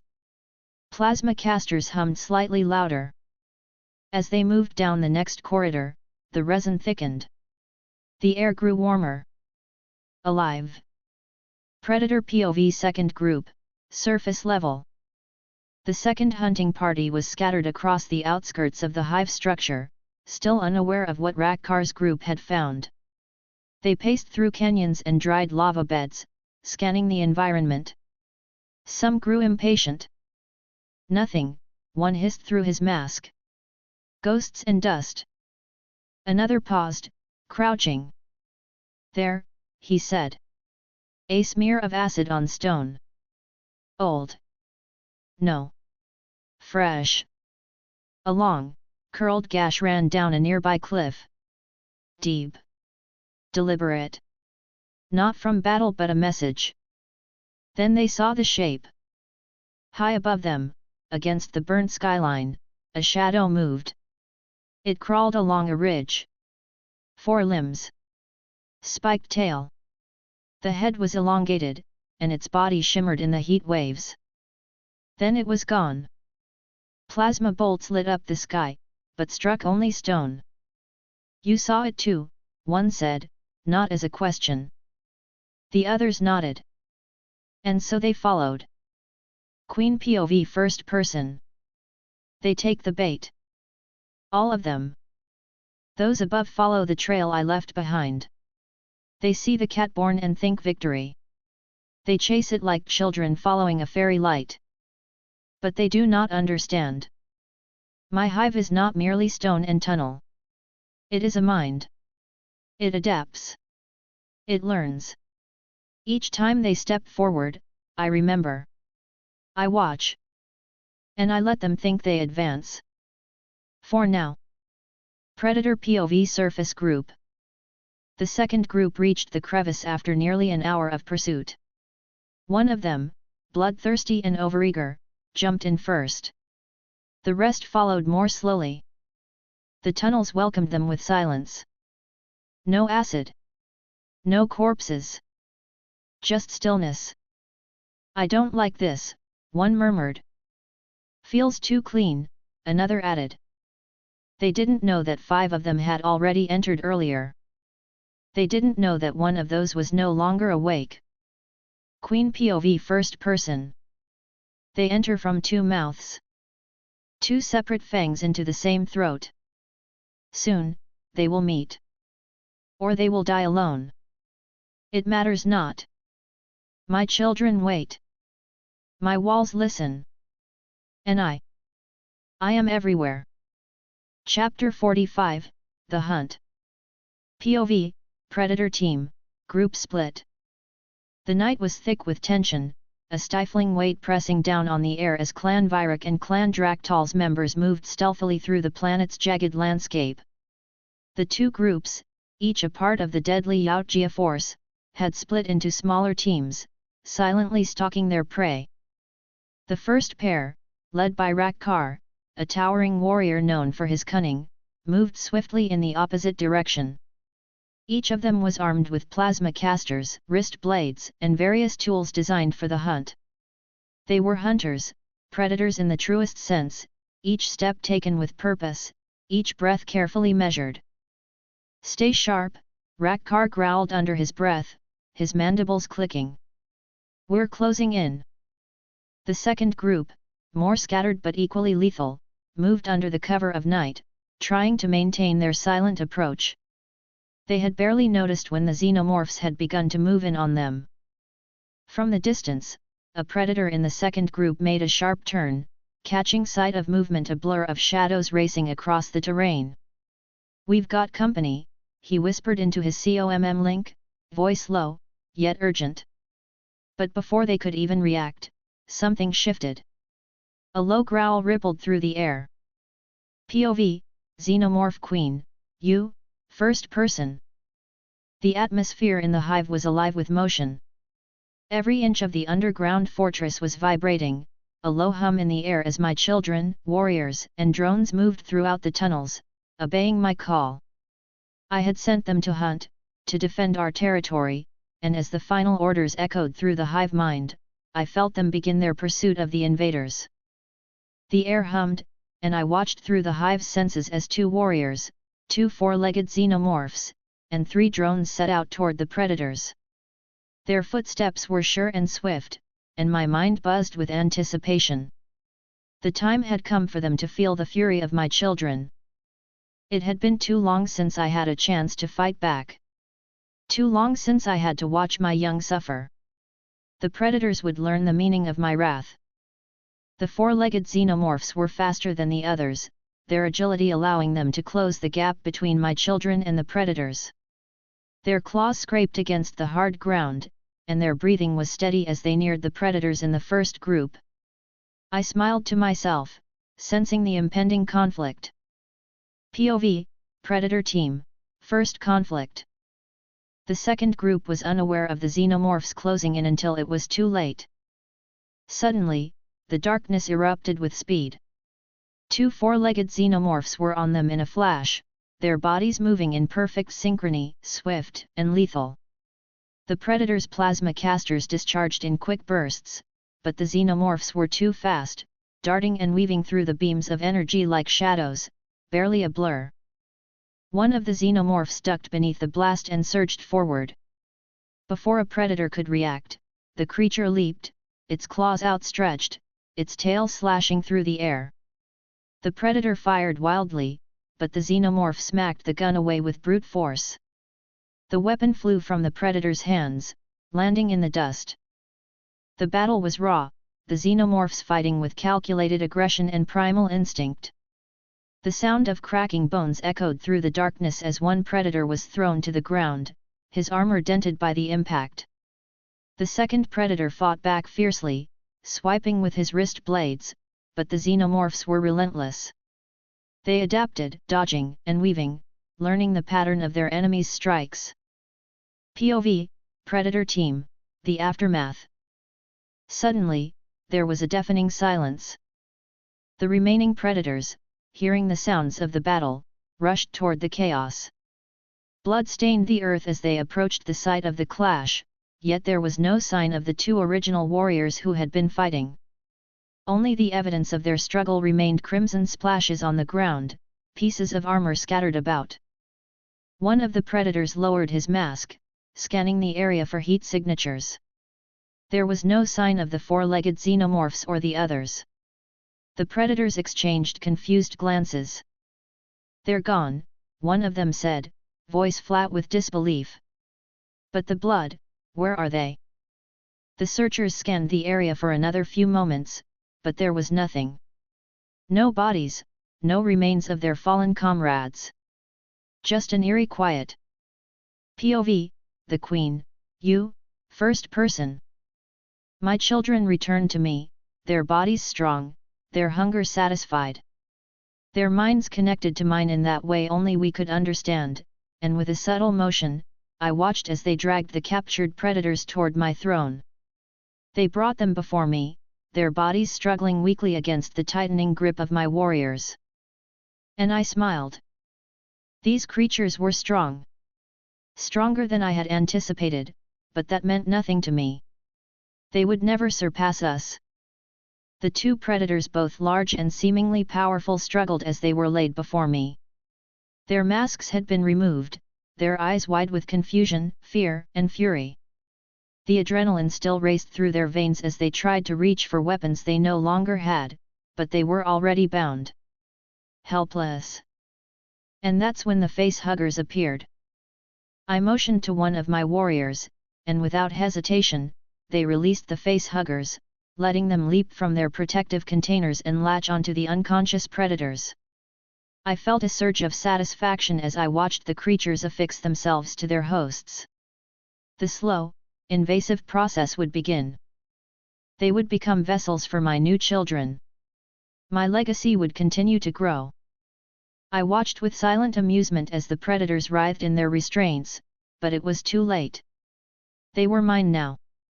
They would carry my brood into the world soon to be transformed, turned into something far more useful than the hunters they once were. These predators would be the foundation for something greater. A new generation of warriors. And I would grow even stronger.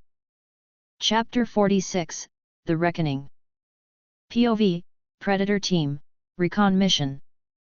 The cold air of the alien world pressed down on the predators, each step making the ground crunch underfoot as they advanced through the rugged terrain. The mission was simple: track down the xenomorphs, eliminate them, and return. Yet, as always, nothing was ever simple when the hunt involved the creatures that had become their ultimate challenge. Rakkar and his group had just returned from a skirmish, only to hear rumors of a much larger xenomorph presence. This time, they would have to deal with the queen herself. Rakkar's voice cut through the quiet as he surveyed the dark horizon. We split into pairs. No one strays too far. The second group, with two of Rakkar's strongest warriors, nodded in acknowledgement. With quiet precision, they fanned out in search of their quarry. As they moved, their eyes scanned for heat signatures, each member using advanced technology to keep track of the others. "There's movement ahead," one of the warriors, Virak, whispered, his tone tight with tension. His eyes, sharp and focused, zeroed in on the area in front of them. 3 targets, possibly more. They had come to a remote section of the planet, far from the dense forests and alien jungles, and now they had stumbled upon something far worse. The unmistakable outlines of xenomorphs moved through the shadows ahead. The team stayed low, moving silently as they approached. Rakkar motioned for the group to stop, his hand raised, signaling for them to remain still. They were just on the edge of the xenomorph's domain, and Rakkar's mind raced, calculating the odds of survival. "There's a leader," Virak spoke again, his voice low but laced with curiosity. "He's different from the others." Rakkar nodded. "Then we'll eliminate him first." POV, Xenomorph Queen, you, first person. I could feel their approach long before they had arrived. Every step they took, every breath they took, I knew it. The planet spoke to me in ways they could never understand. The connection between myself and my children was something far beyond their primitive comprehension. The predators had come closer. Too close. Their scent filled the air. I could feel their presence, sense the coming of another battle. And this time, I would not allow them to leave. The warriors I had sent earlier were still dealing with the last group, and I had seen their success in bringing 2 of their kind to my lair. But these new intruders, these hunters, they were something else. They were dangerous. I could feel it in my core. But I was not afraid. They would learn to fear the queen. I motioned silently to my warriors, the leader of which was a towering, muscular xenomorph. He was one of my greatest creations, strong, ruthless, and cunning. His form was sleek, his chitinous body black as the void, and he would be the one to lead my brood into battle. Soon, the hunt would take a bloody turn, and the predators would find themselves in a fight for their lives. POV, Predator Team, conflict engaged. The first shot rang out, a streak of energy illuminating the darkness as it slammed into the ground. Rakkar fired his plasma caster, the shot disintegrating part of the terrain in front of him. But the xenomorphs were faster than they anticipated. A blur of motion, the predators barely had time to react as the beasts darted forward, too fast for the energy blasts to hit their mark. A xenomorph warrior emerged from the shadows, larger than the others, its movements calculated. It lunged at Rakkar's second-in-command, Virak, who just managed to raise his wrist blades in time, deflecting the creature's deadly talons. The force of the impact was enough to send Virak sprawling backward, his mask clattering to the ground. "Stay on target!" Rakkar barked, his voice cutting through the chaos.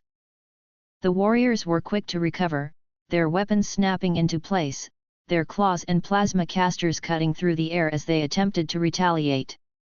The xenomorphs countered every strike with the ferocity of a cornered predator, their claws ripping through the very air, too quick to be tracked by the predatory vision of the Yautja. As the battle raged on, Rakkar's team realized they had been severely underestimated. The xenomorphs weren't just animals, they were a force, coordinated and deadly in ways the predators had not yet encountered.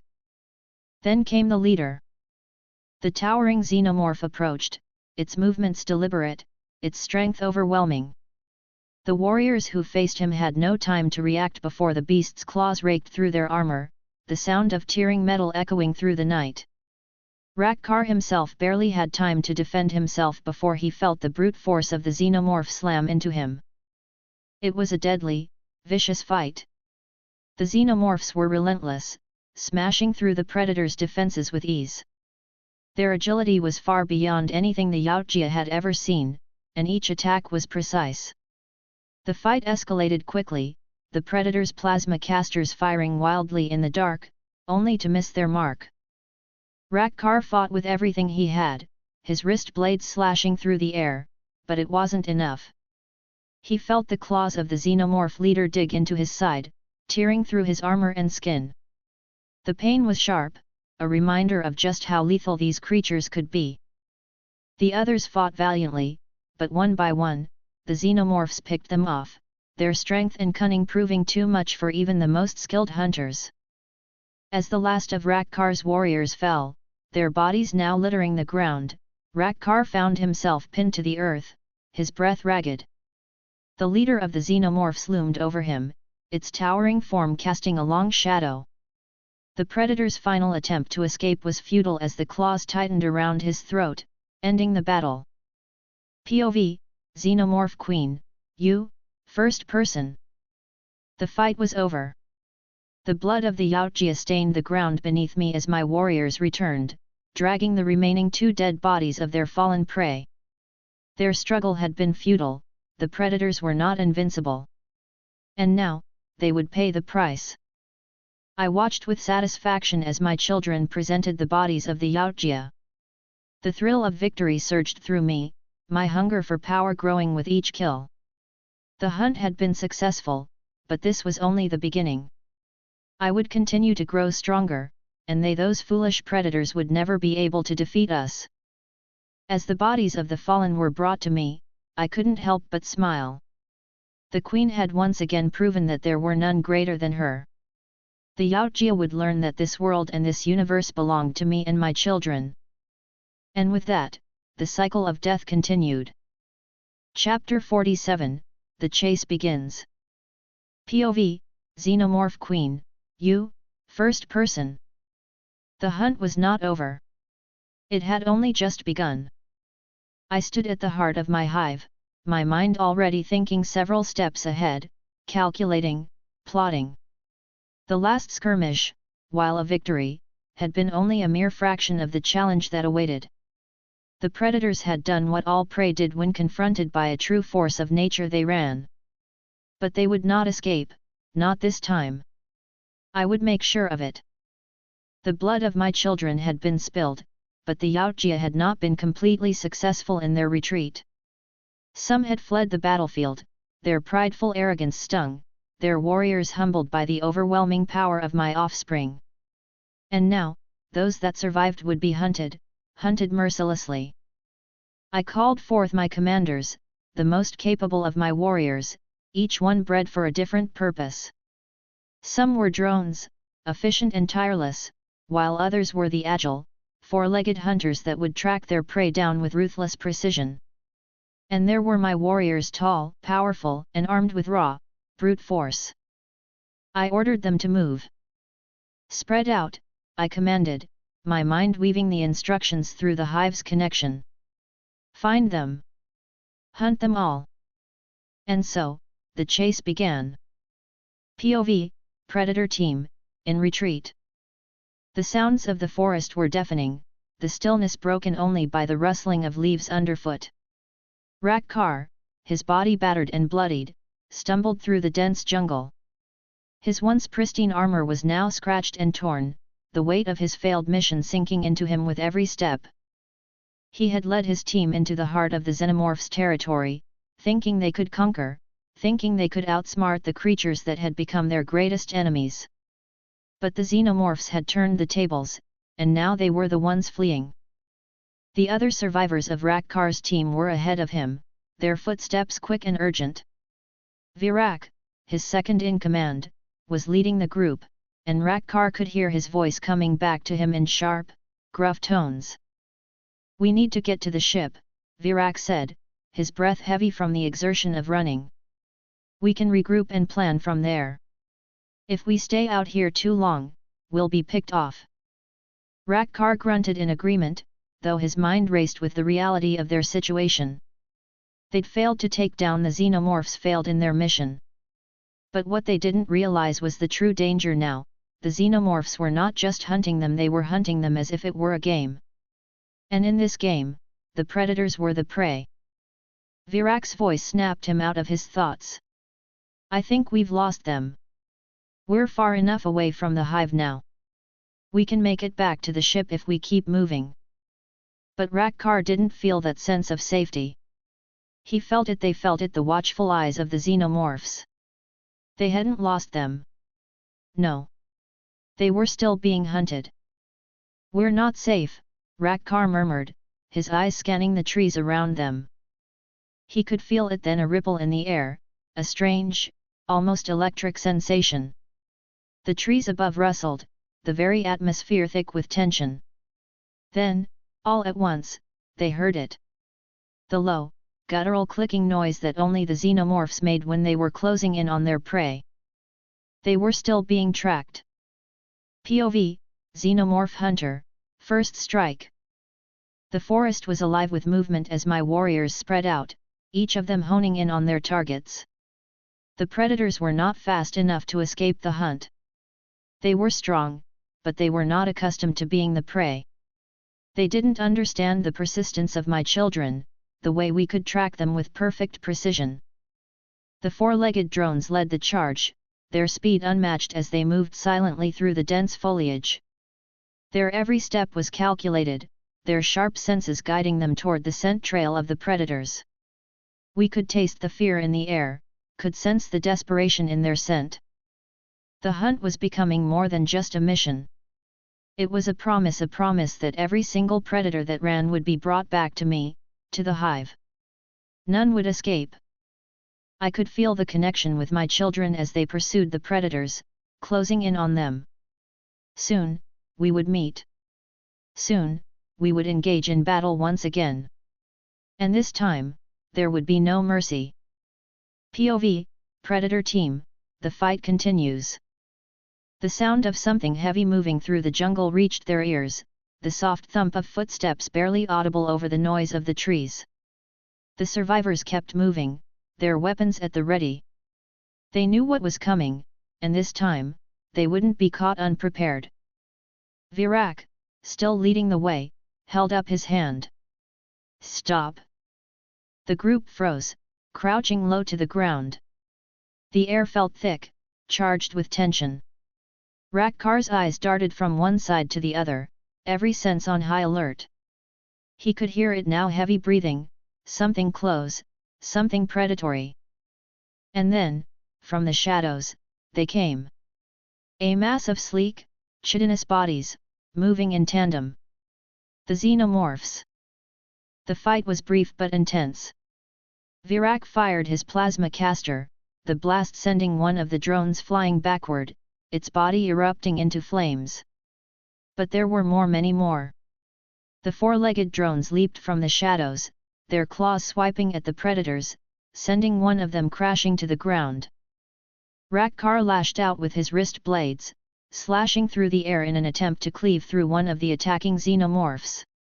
But the creature was too quick, darting to the side, its tail whipping through the air to strike him. The blow sent him stumbling backward, his mask rattling from the force. "Stay together!" Virak shouted, his voice strained as he fired another shot into the mass of Xenomorphs. But there were too many. Too many for them to fight off, too many to keep track of. As the battle raged on, Rakkar realized that their only chance was to escape.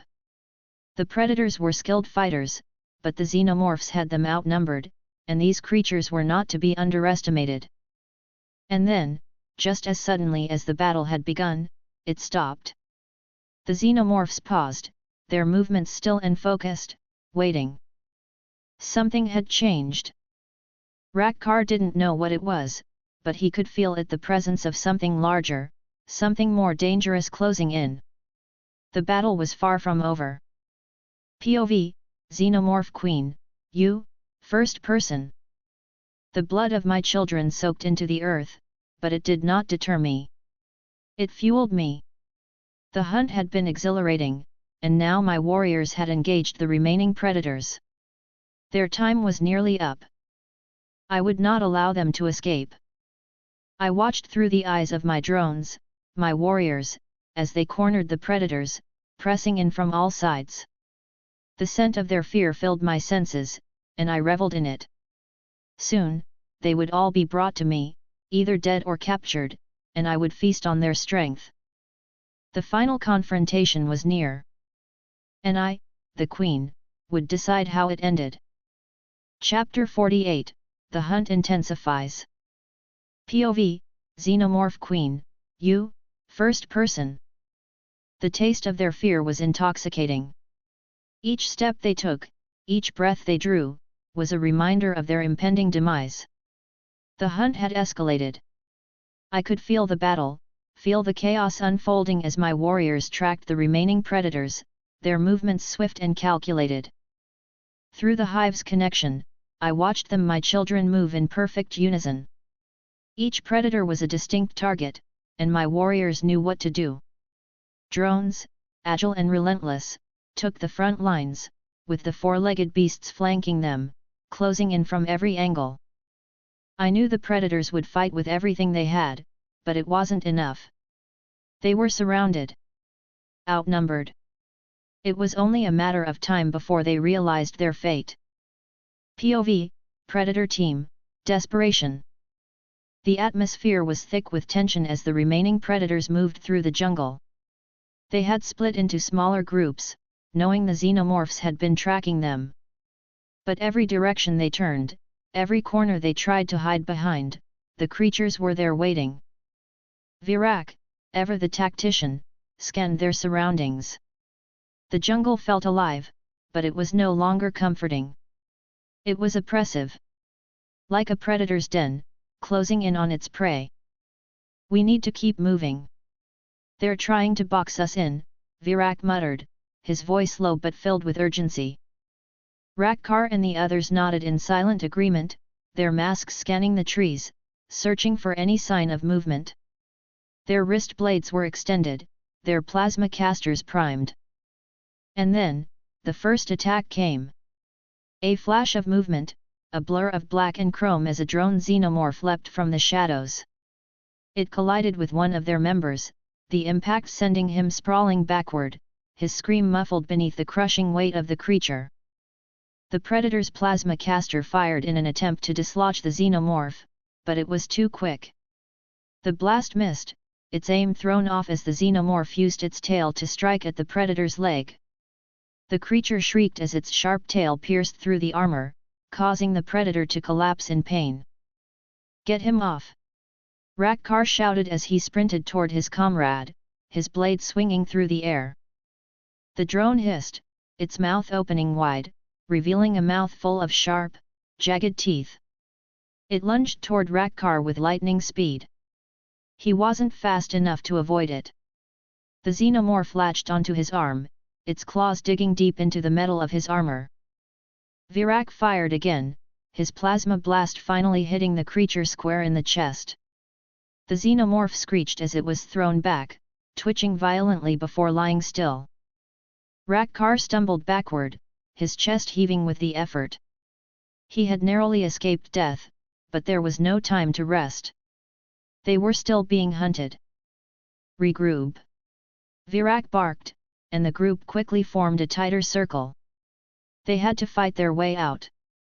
There was no retreating now, not when they were so close to being overwhelmed. But just as they moved into position, another xenomorph appeared from the trees. Then another. And another. The four-legged xenomorphs were upon them, moving with terrifying precision, their elongated limbs propelling them toward their prey like a pack of wild animals. Rakkar's wrist blades slashed at one, cutting through the air, but the xenomorph dodged with ease, its tail whipping around to strike at him. He barely had time to react before it was on him again, claws sinking into his armor. Virak tried to intervene, firing another plasma shot, but it was clear they were getting surrounded. "We can't win this," Rakkar muttered under his breath, his voice thick with desperation. "Keep fighting," Virak ordered, his voice filled with defiance. "We'll break through." But just as the words left his mouth, a new sound echoed through the jungle. The sound of heavy footsteps that could only belong to something much larger. POV, Xenomorph Queen, you, first person.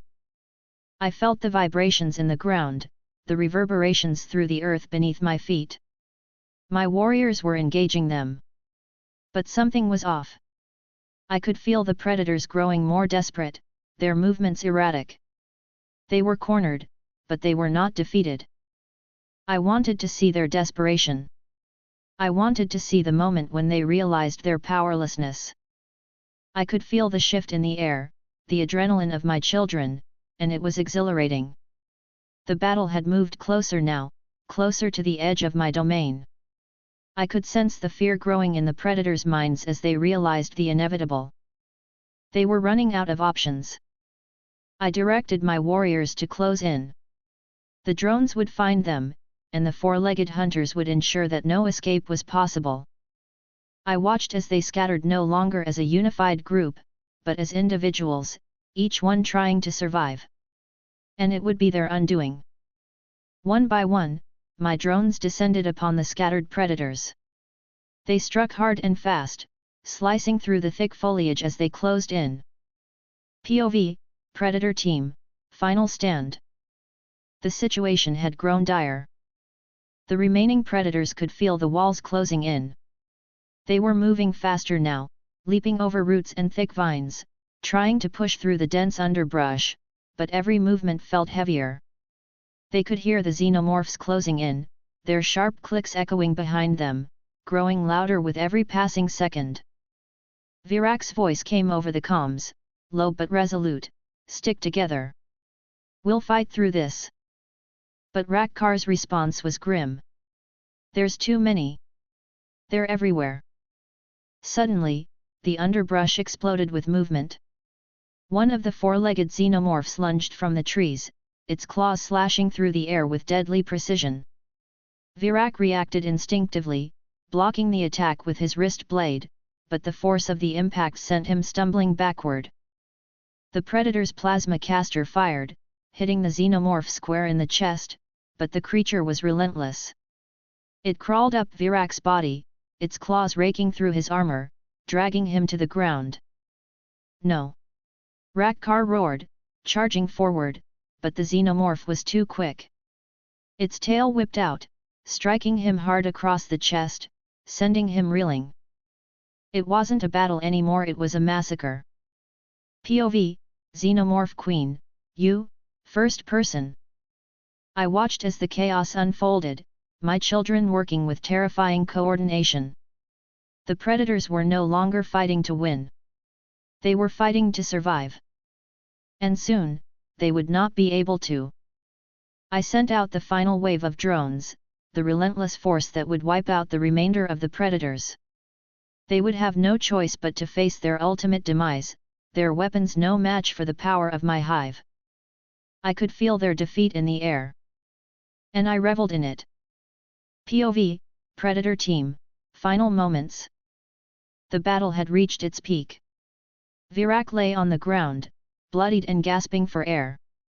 Rakkar was nearby, struggling to rise to his feet, but it was no use. His energy was spent, his body battered.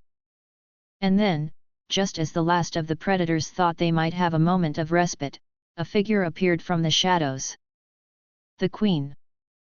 The ultimate predator, standing tall and imposing, her presence alone a suffocating force.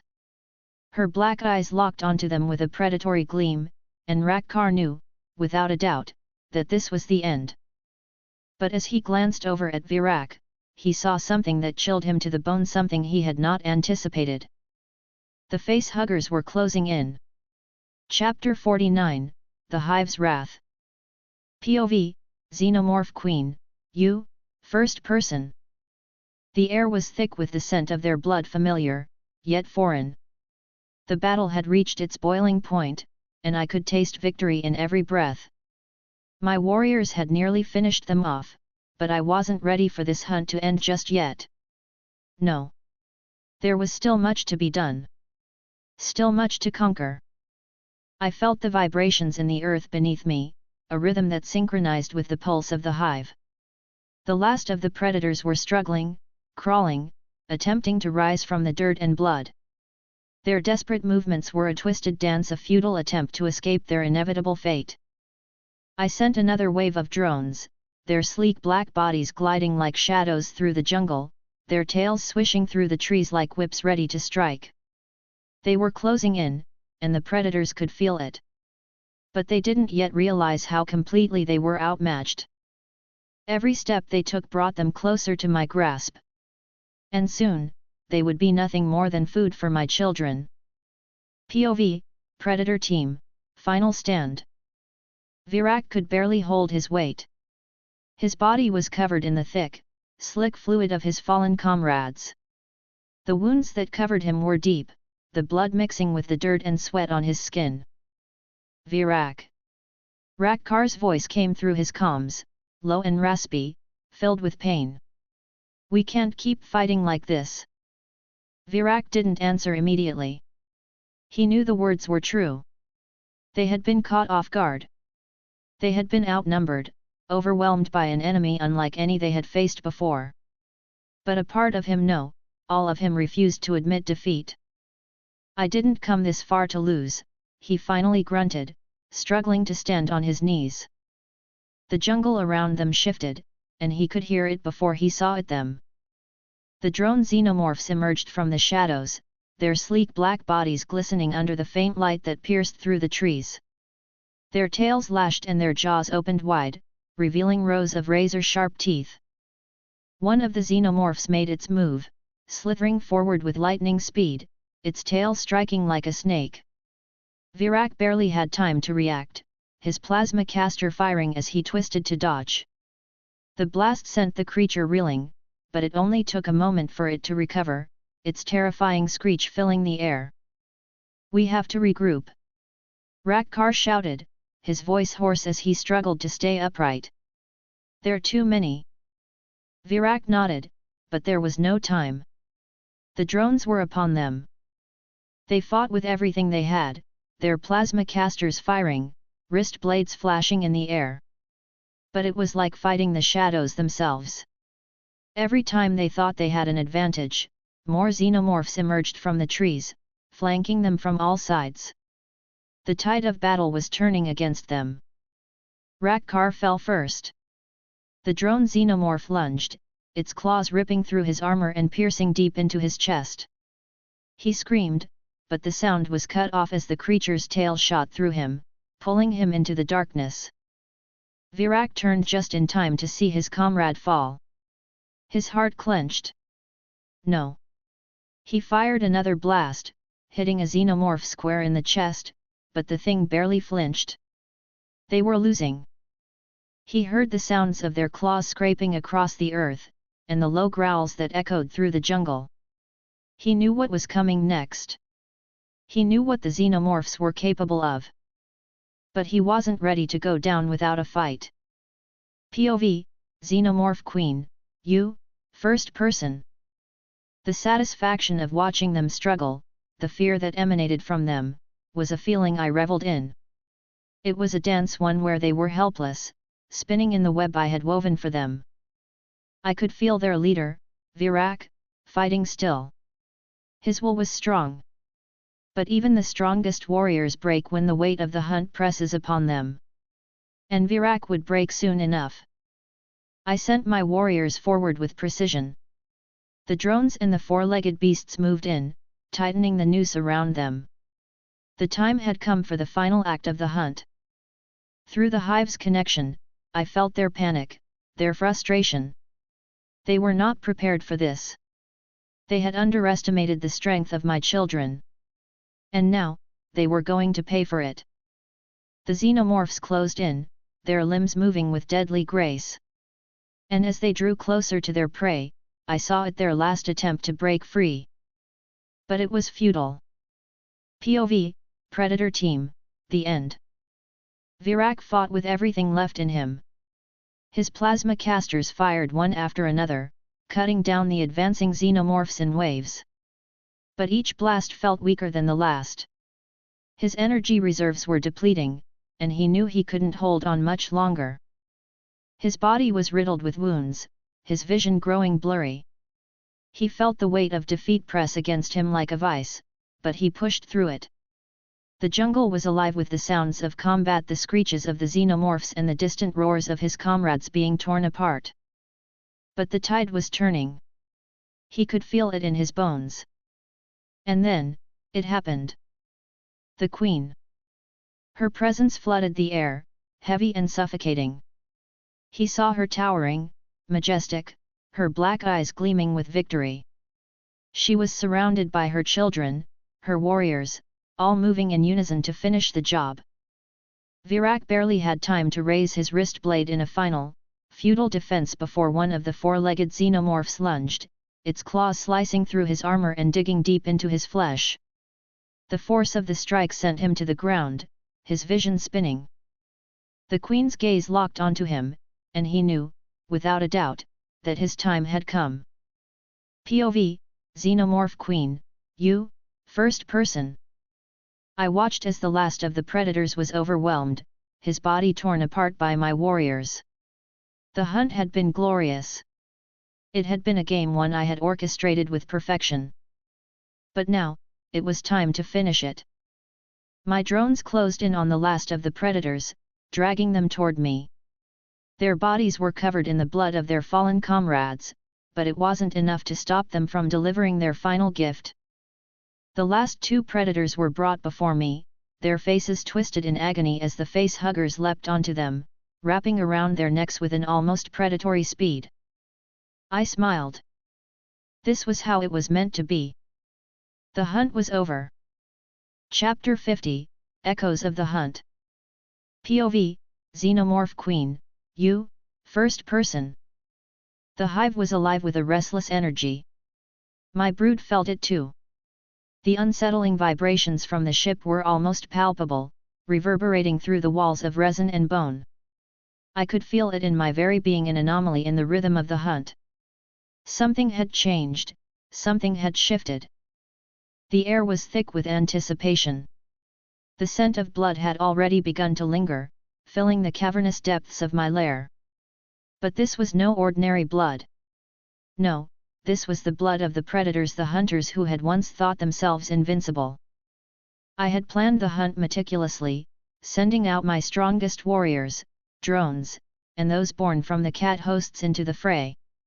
But even as I reveled in the chaos of the battle, a new sensation struck me, the sound. A faint, almost indistinguishable noise, crackling through the airwaves, reached my consciousness. It was coming from the communication device, the one that linked me to my children scattered throughout the planet. The sound was unmistakable. One of my warriors, one of my children, had screamed. Not from pain, but from something far more terrifying, the unknown. The predator had struck, and it had struck hard. I paused. My senses sharpened. I turned to the others who were still present, my drones, my warriors. A flicker of doubt spread through the hive.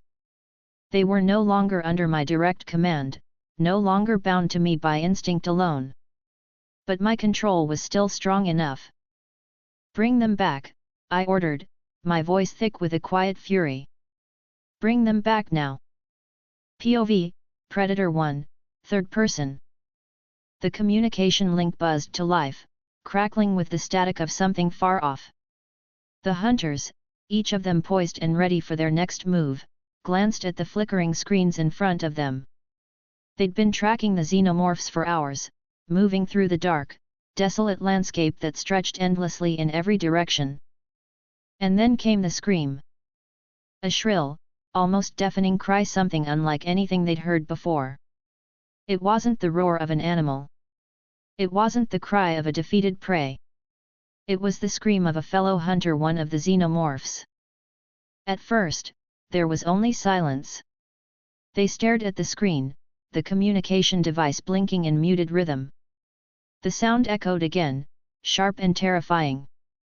One of the predators shifted uncomfortably. What was that? He growled. Another predator checked his equipment, tapping furiously on the control panel.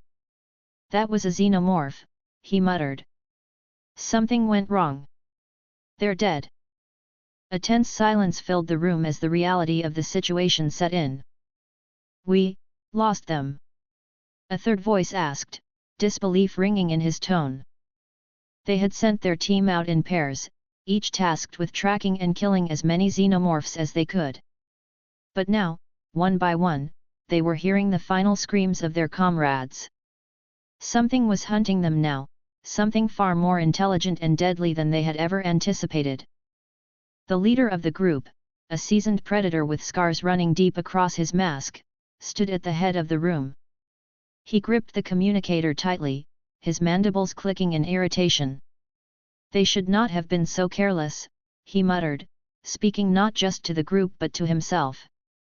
Prepare the next group, he ordered coldly, his voice now low and filled with a touch of anger. We will finish this.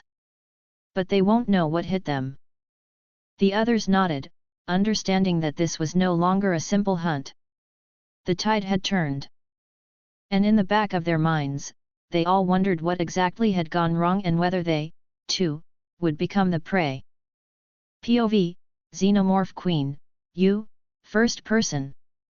I felt their loss long before the scream echoed through the communication device. A ripple of disturbance traveled through my hive, an instinctual awareness that something had gone awry. The hunt had turned in their favor, but only for a moment. The predators underestimated what lay within this hive, what lay within me. The scream of my child rang through me like a warning bell. It was the last cry of a warrior, of a soldier who had faced the harshness of the predators and met death with a defiant roar. That warrior, that child of mine, had been lost. But the predators would pay. I would make sure of that. I directed the remaining warriors to regroup. The battlefield had shifted. No longer would we wait in the dark shadows. We would hunt them. Track them. Find them before they could escape. I commanded my drones to infiltrate their defenses, to slip through the shadows and bring back what they had taken: our victory, our retribution. Every movement, every flicker of thought from the hive fed back into me, and I guided it all.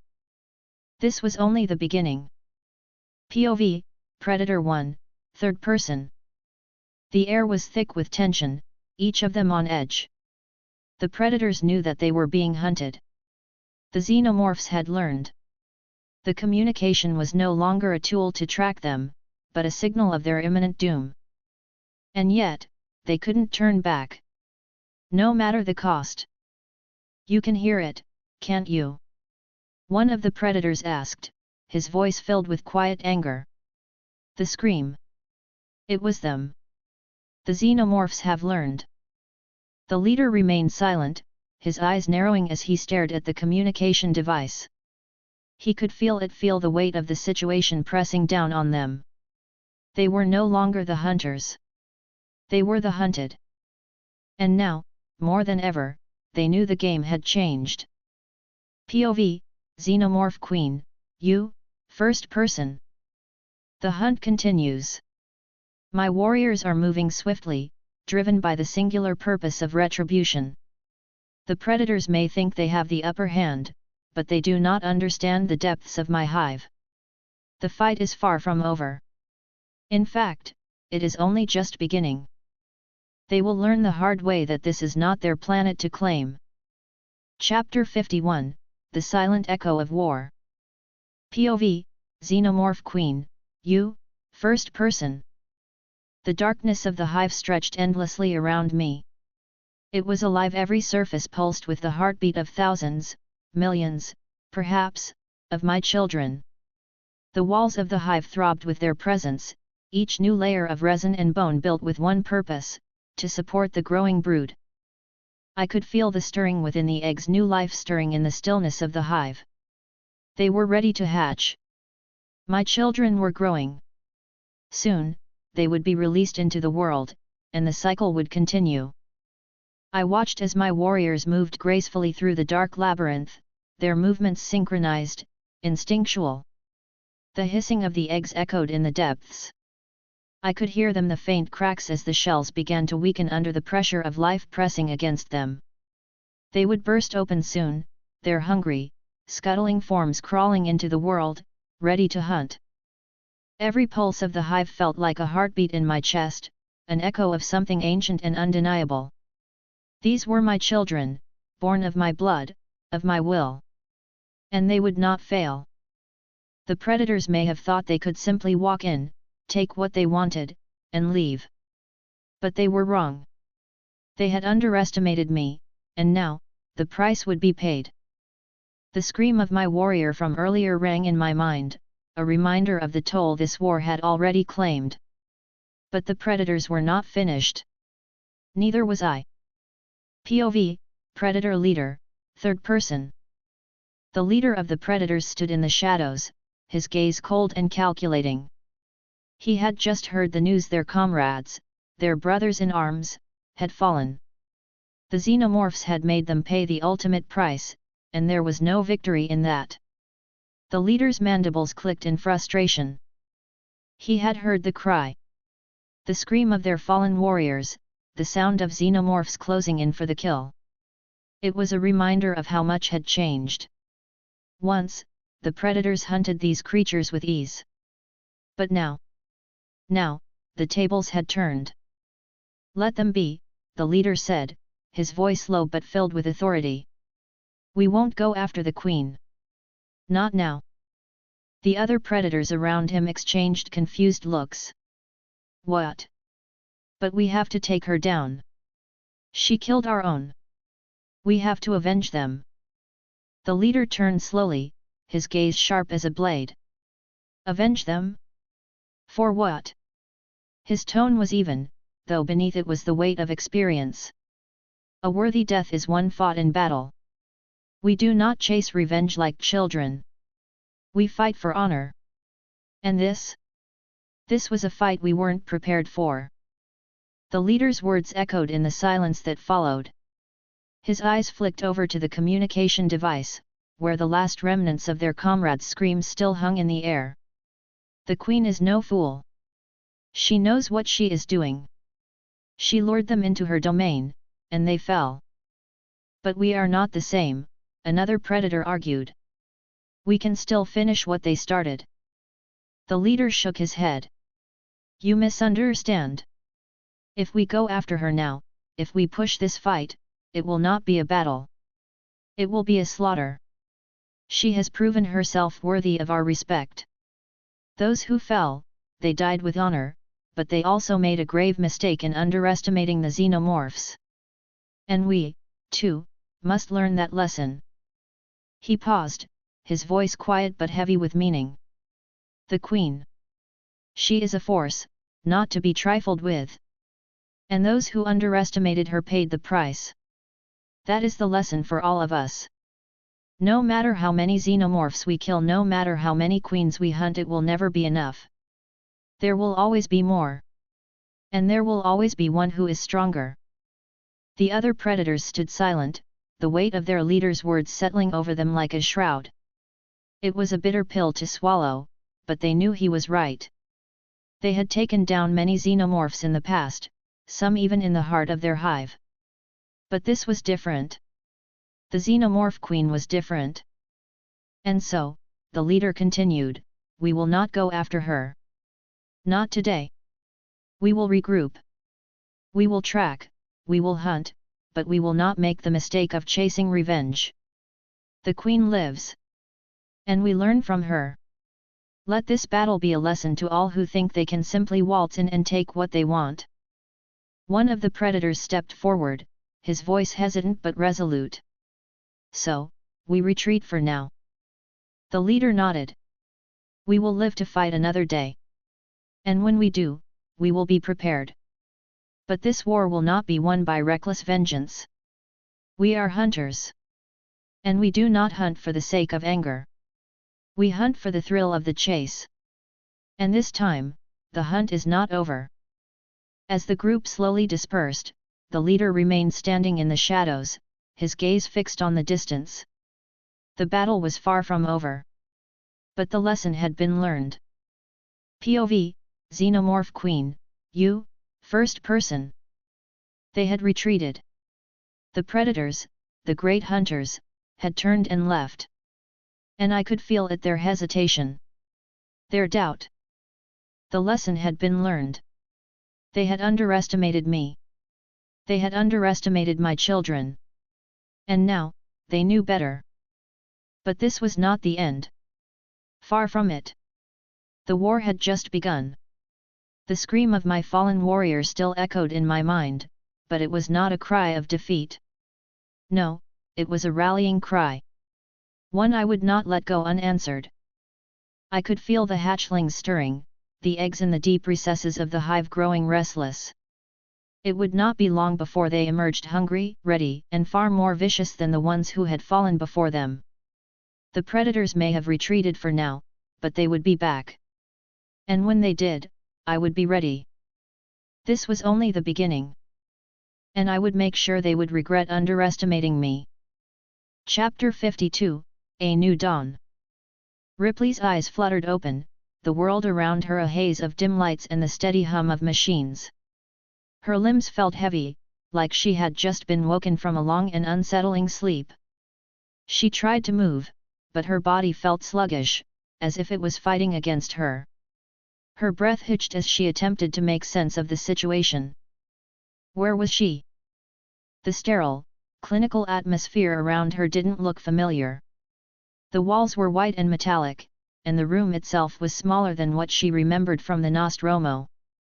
There were no windows, no stars, just the cold, unfeeling buzz of machinery. She blinked again, harder this time, and the realization slowly crept in. She was alive. She hadn't been in cryosleep for long, but she hadn't aged. She didn't feel older, didn't feel like time had passed. Her heart pounded in her chest. The weight of the realization hit her. How long has it been? The last thing she remembered was the explosion being jettisoned from the Nostromo after taking out the alien. But that seemed like a lifetime ago. She couldn't place how she ended up here. Where was here? The room wasn't quite right. The tech was advanced, but unfamiliar, nothing like the systems she had once dealt with. She sat up slowly, her head still reeling, and her fingers found the cold, metal edge of the medical table. The sterile scent of disinfectant filled her nose. Ripley. A voice called from the shadows. Ripley's breath caught in her throat as she whipped her head toward the source. A man stood there in the doorway, his silhouette framed by the dim light outside. Her mind grasped for a name: Dr. Schaefer. He was an old colleague from her past life. A scientist. One of the few people who'd actually tried to understand the alien threats, even when the rest of the world had turned a blind eye. He stepped forward, his expression serious, but there was a touch of pity in his eyes. It's been a long time. Ripley frowned, her mind still struggling to piece everything together. How long? She rasped, the question feeling too simple for what she was experiencing. 56 years, Dr. Schaefer replied quietly. You were in stasis, Ripley. For 56 years. There were complications with the cryosleep process. Ripley froze at his words. Her mind swirled, the weight of time crashing down on her. 56 years? She felt no older than when she had last closed her eyes. Everything was the same. But it wasn't. She searched Dr. Schaefer's face for any sign that this was some sort of cruel joke. He didn't look the same. His face was grayer, the lines deeper, but it wasn't just him. The world around her was different. The technology, the systems, the instruments. Everything felt wrong. But, how? I wasn't supposed to. Ripley's voice faltered, trying to make sense of it all. Her body felt disjointed. Her limbs were stiff, like she had been lying in a deep sleep far too long. But no, she had been in a cryotube, not an aging chamber. She shouldn't have aged. Not this much. Dr. Schaefer's gaze softened. There was an issue with the stasis pods we used. Something happened while you were in cryo-sleep. We tried to wake you sooner, but the technology had failed. We were able to revive you, but not without consequences. You've been preserved, Ripley. But you haven't aged a day. Not even a wrinkle. Ripley stood, her legs unsteady beneath her. Where are we? Her voice was quiet, hoarse from disuse, but it was sharp with the intensity of her need to understand. Dr. Schaefer looked away, and she followed his gaze to the door. We're not on Earth. Not anymore. We've traveled far, Ripley. We're on a ship designed for deep space exploration. And we've made contact with alien life, again. The Xenomorphs. The words hit Ripley like a slap. Xenomorphs? Her heart raced, her breath quickening. She had known them. She had fought them. She had survived them. But she had thought they were gone. Thought they were a thing of the past. Ripley didn't have time to react. Her mind was already processing too many possibilities. The Xenomorphs those creatures had spread. She knew it. She didn't need Dr. Schaefer's confirmation. The Xenomorphs are still out there? She asked, her voice quiet but firm. Yes, Dr. Schaefer replied solemnly. We've made contact with several different colonies, and they've all reported similar encounters. The Xenomorphs are more widespread than we ever imagined. There are more of them, and they're evolving. Ripley's stomach twisted. She had feared this. She had known, deep down, that she wasn't the only one who had faced the monsters from the depths of space. But to hear it, to know that it was worse than before, it made her sick. So, what happens now? She asked, her gaze unwavering. Dr. Schaefer hesitated, looking at her as if weighing his words carefully. The universe is on the brink of a new kind of war, Ripley. One we may not survive. The Xenomorphs are becoming more organized, more intelligent. And they're not the only threat we face. There are other species, other dangers out here that we've never seen before. We're in the middle of a conflict we didn't even know was brewing. Ripley took a step forward, her mind working furiously. We need to stop them. We need to finish this. Whatever it takes. Dr. Schaefer didn't meet her gaze. He was silent for a long moment before speaking again. You're not the same Ripley we knew. You're different now. I don't know if you can fight them the way you used to. But there's one thing I do know. You're the only one who might have the strength to stop them. Ripley's gaze hardened. She was still the same Ripley she'd always been. She wasn't going to let the Xenomorphs win. She wasn't going to let the world die on her watch. I'm not giving up, she said firmly. Not now. Not ever. With those words, she turned toward the door, ready to face whatever horrors awaited her in the vast, unfamiliar universe. She had no idea what lay ahead, but one thing was certain, the Xenomorphs had made a grave mistake. They had woken her up. Chapter 53, Acheron. Ripley stood at the observation window of the ship, her hands pressed against the cold, transparent surface. The blackness of space stretched infinitely before her, broken only by the small glimmer of distant stars. It was strange, how something so beautiful could be so unsettling, especially when she knew that just beyond the horizon lay something far less beautiful. Something that had taken everything from her. The ship hummed quietly behind her, the mechanical noises a comforting lull to her ears. She could feel the slight vibrations beneath her feet, a constant reminder that she wasn't alone. But in this moment, she might as well have been. She was heading to Acheron, a planet she knew all too well. It was the place where the Nostromo had been called to investigate the distress signal all those years ago, the same place where the nightmare had started. She'd thought it was behind her. She had hoped it was. But now they were telling her that the Xenomorphs had been spotted again. The crew of the mining colony there had reported strange occurrences, unusual deaths, inexplicable disappearances, and most disturbingly, signs of xenomorph activity. It had only been a few days since the reports began. And now, they were sending her back. Ripley closed her eyes for a moment, willing the heaviness in her chest to subside. There was no escaping it. No ignoring it. The monsters were still out there. A soft chime sounded, breaking her from her thoughts. She turned to see Dr. Schaefer enter the room, his face more lined than before, his expression weary. He looked at her, concern in his eyes. "Ripley," he began, his voice low and careful. "We've received a communication from Earth. It's about your daughter." Ripley's stomach dropped, a cold shiver running down her spine. "My daughter?" she asked, her voice almost a whisper. She hadn't spoken to her daughter in decades. Hadn't even known if she was still alive after the time dilation effects of space travel had stolen so many years from them both. She had been told that Newt, the little girl she had tried so hard to protect, had been adopted by the colony after they were rescued from the planet. "Yes," Dr. Schaefer said, his eyes softening. "I'm afraid there's been some news. I think you should hear it." He handed her a small data pad, the screen flickering to life in her hands.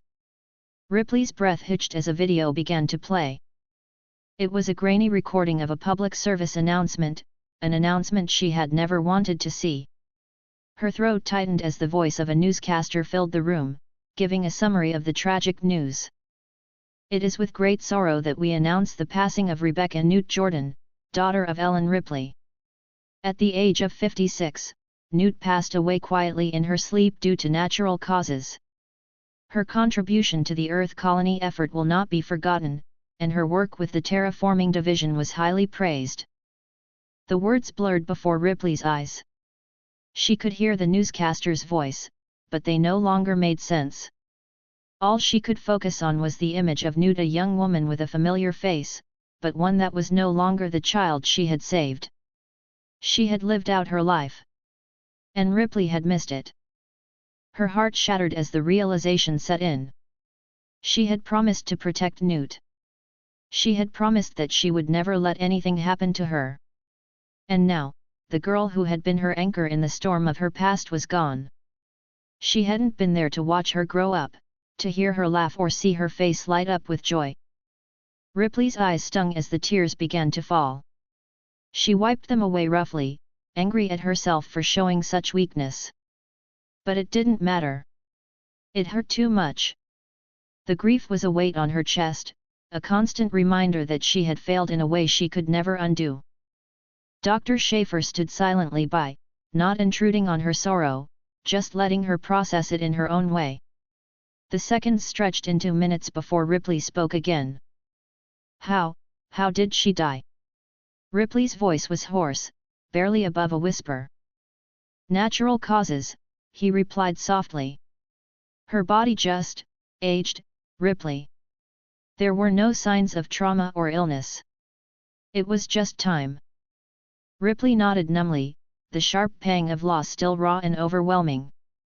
She had missed her daughter's entire life, had missed the chance to be there for her. To protect her. And now, all she had were the memories of a little girl, of a child who had trusted her, loved her, and needed her. There was a hollow feeling inside her, one she had never experienced before. It was an emptiness that threatened to swallow her whole, and it left her feeling cold and small, as if the universe had taken everything from her in one swift, merciless stroke. "You should rest," Dr. Schaefer said gently, sensing her distress. "We'll be arriving at Acheron soon. You'll need all your strength." Ripley shook her head. "I can't rest. Not now. I need to focus." She was a soldier. She had been through worse. This this was just another fight. She would push through. She had to. But the pain of losing Newt would never fade. Not now. Not ever. Hours later, Ripley stood in the observation room again, gazing at the swirling, toxic atmosphere of Acheron below. The ship had entered the planet's orbit, and the distress signals from the colony had only grown more urgent. She couldn't let herself focus on her grief, not now. Not when the xenomorphs were still out there, waiting. The air in the room felt thick, as though the very atmosphere of the planet had seeped into the ship. Ripley's fingers curled into a fist, the memory of Newt's face flashing through her mind once more. She had to finish what she started. She couldn't let the monsters win. She wasn't just fighting for herself anymore. She was fighting for everyone. For Newt. For the crew members who had died before. For every life that had been lost to the xenomorphs. The xenomorphs had already taken so much from her. They wouldn't take anything else.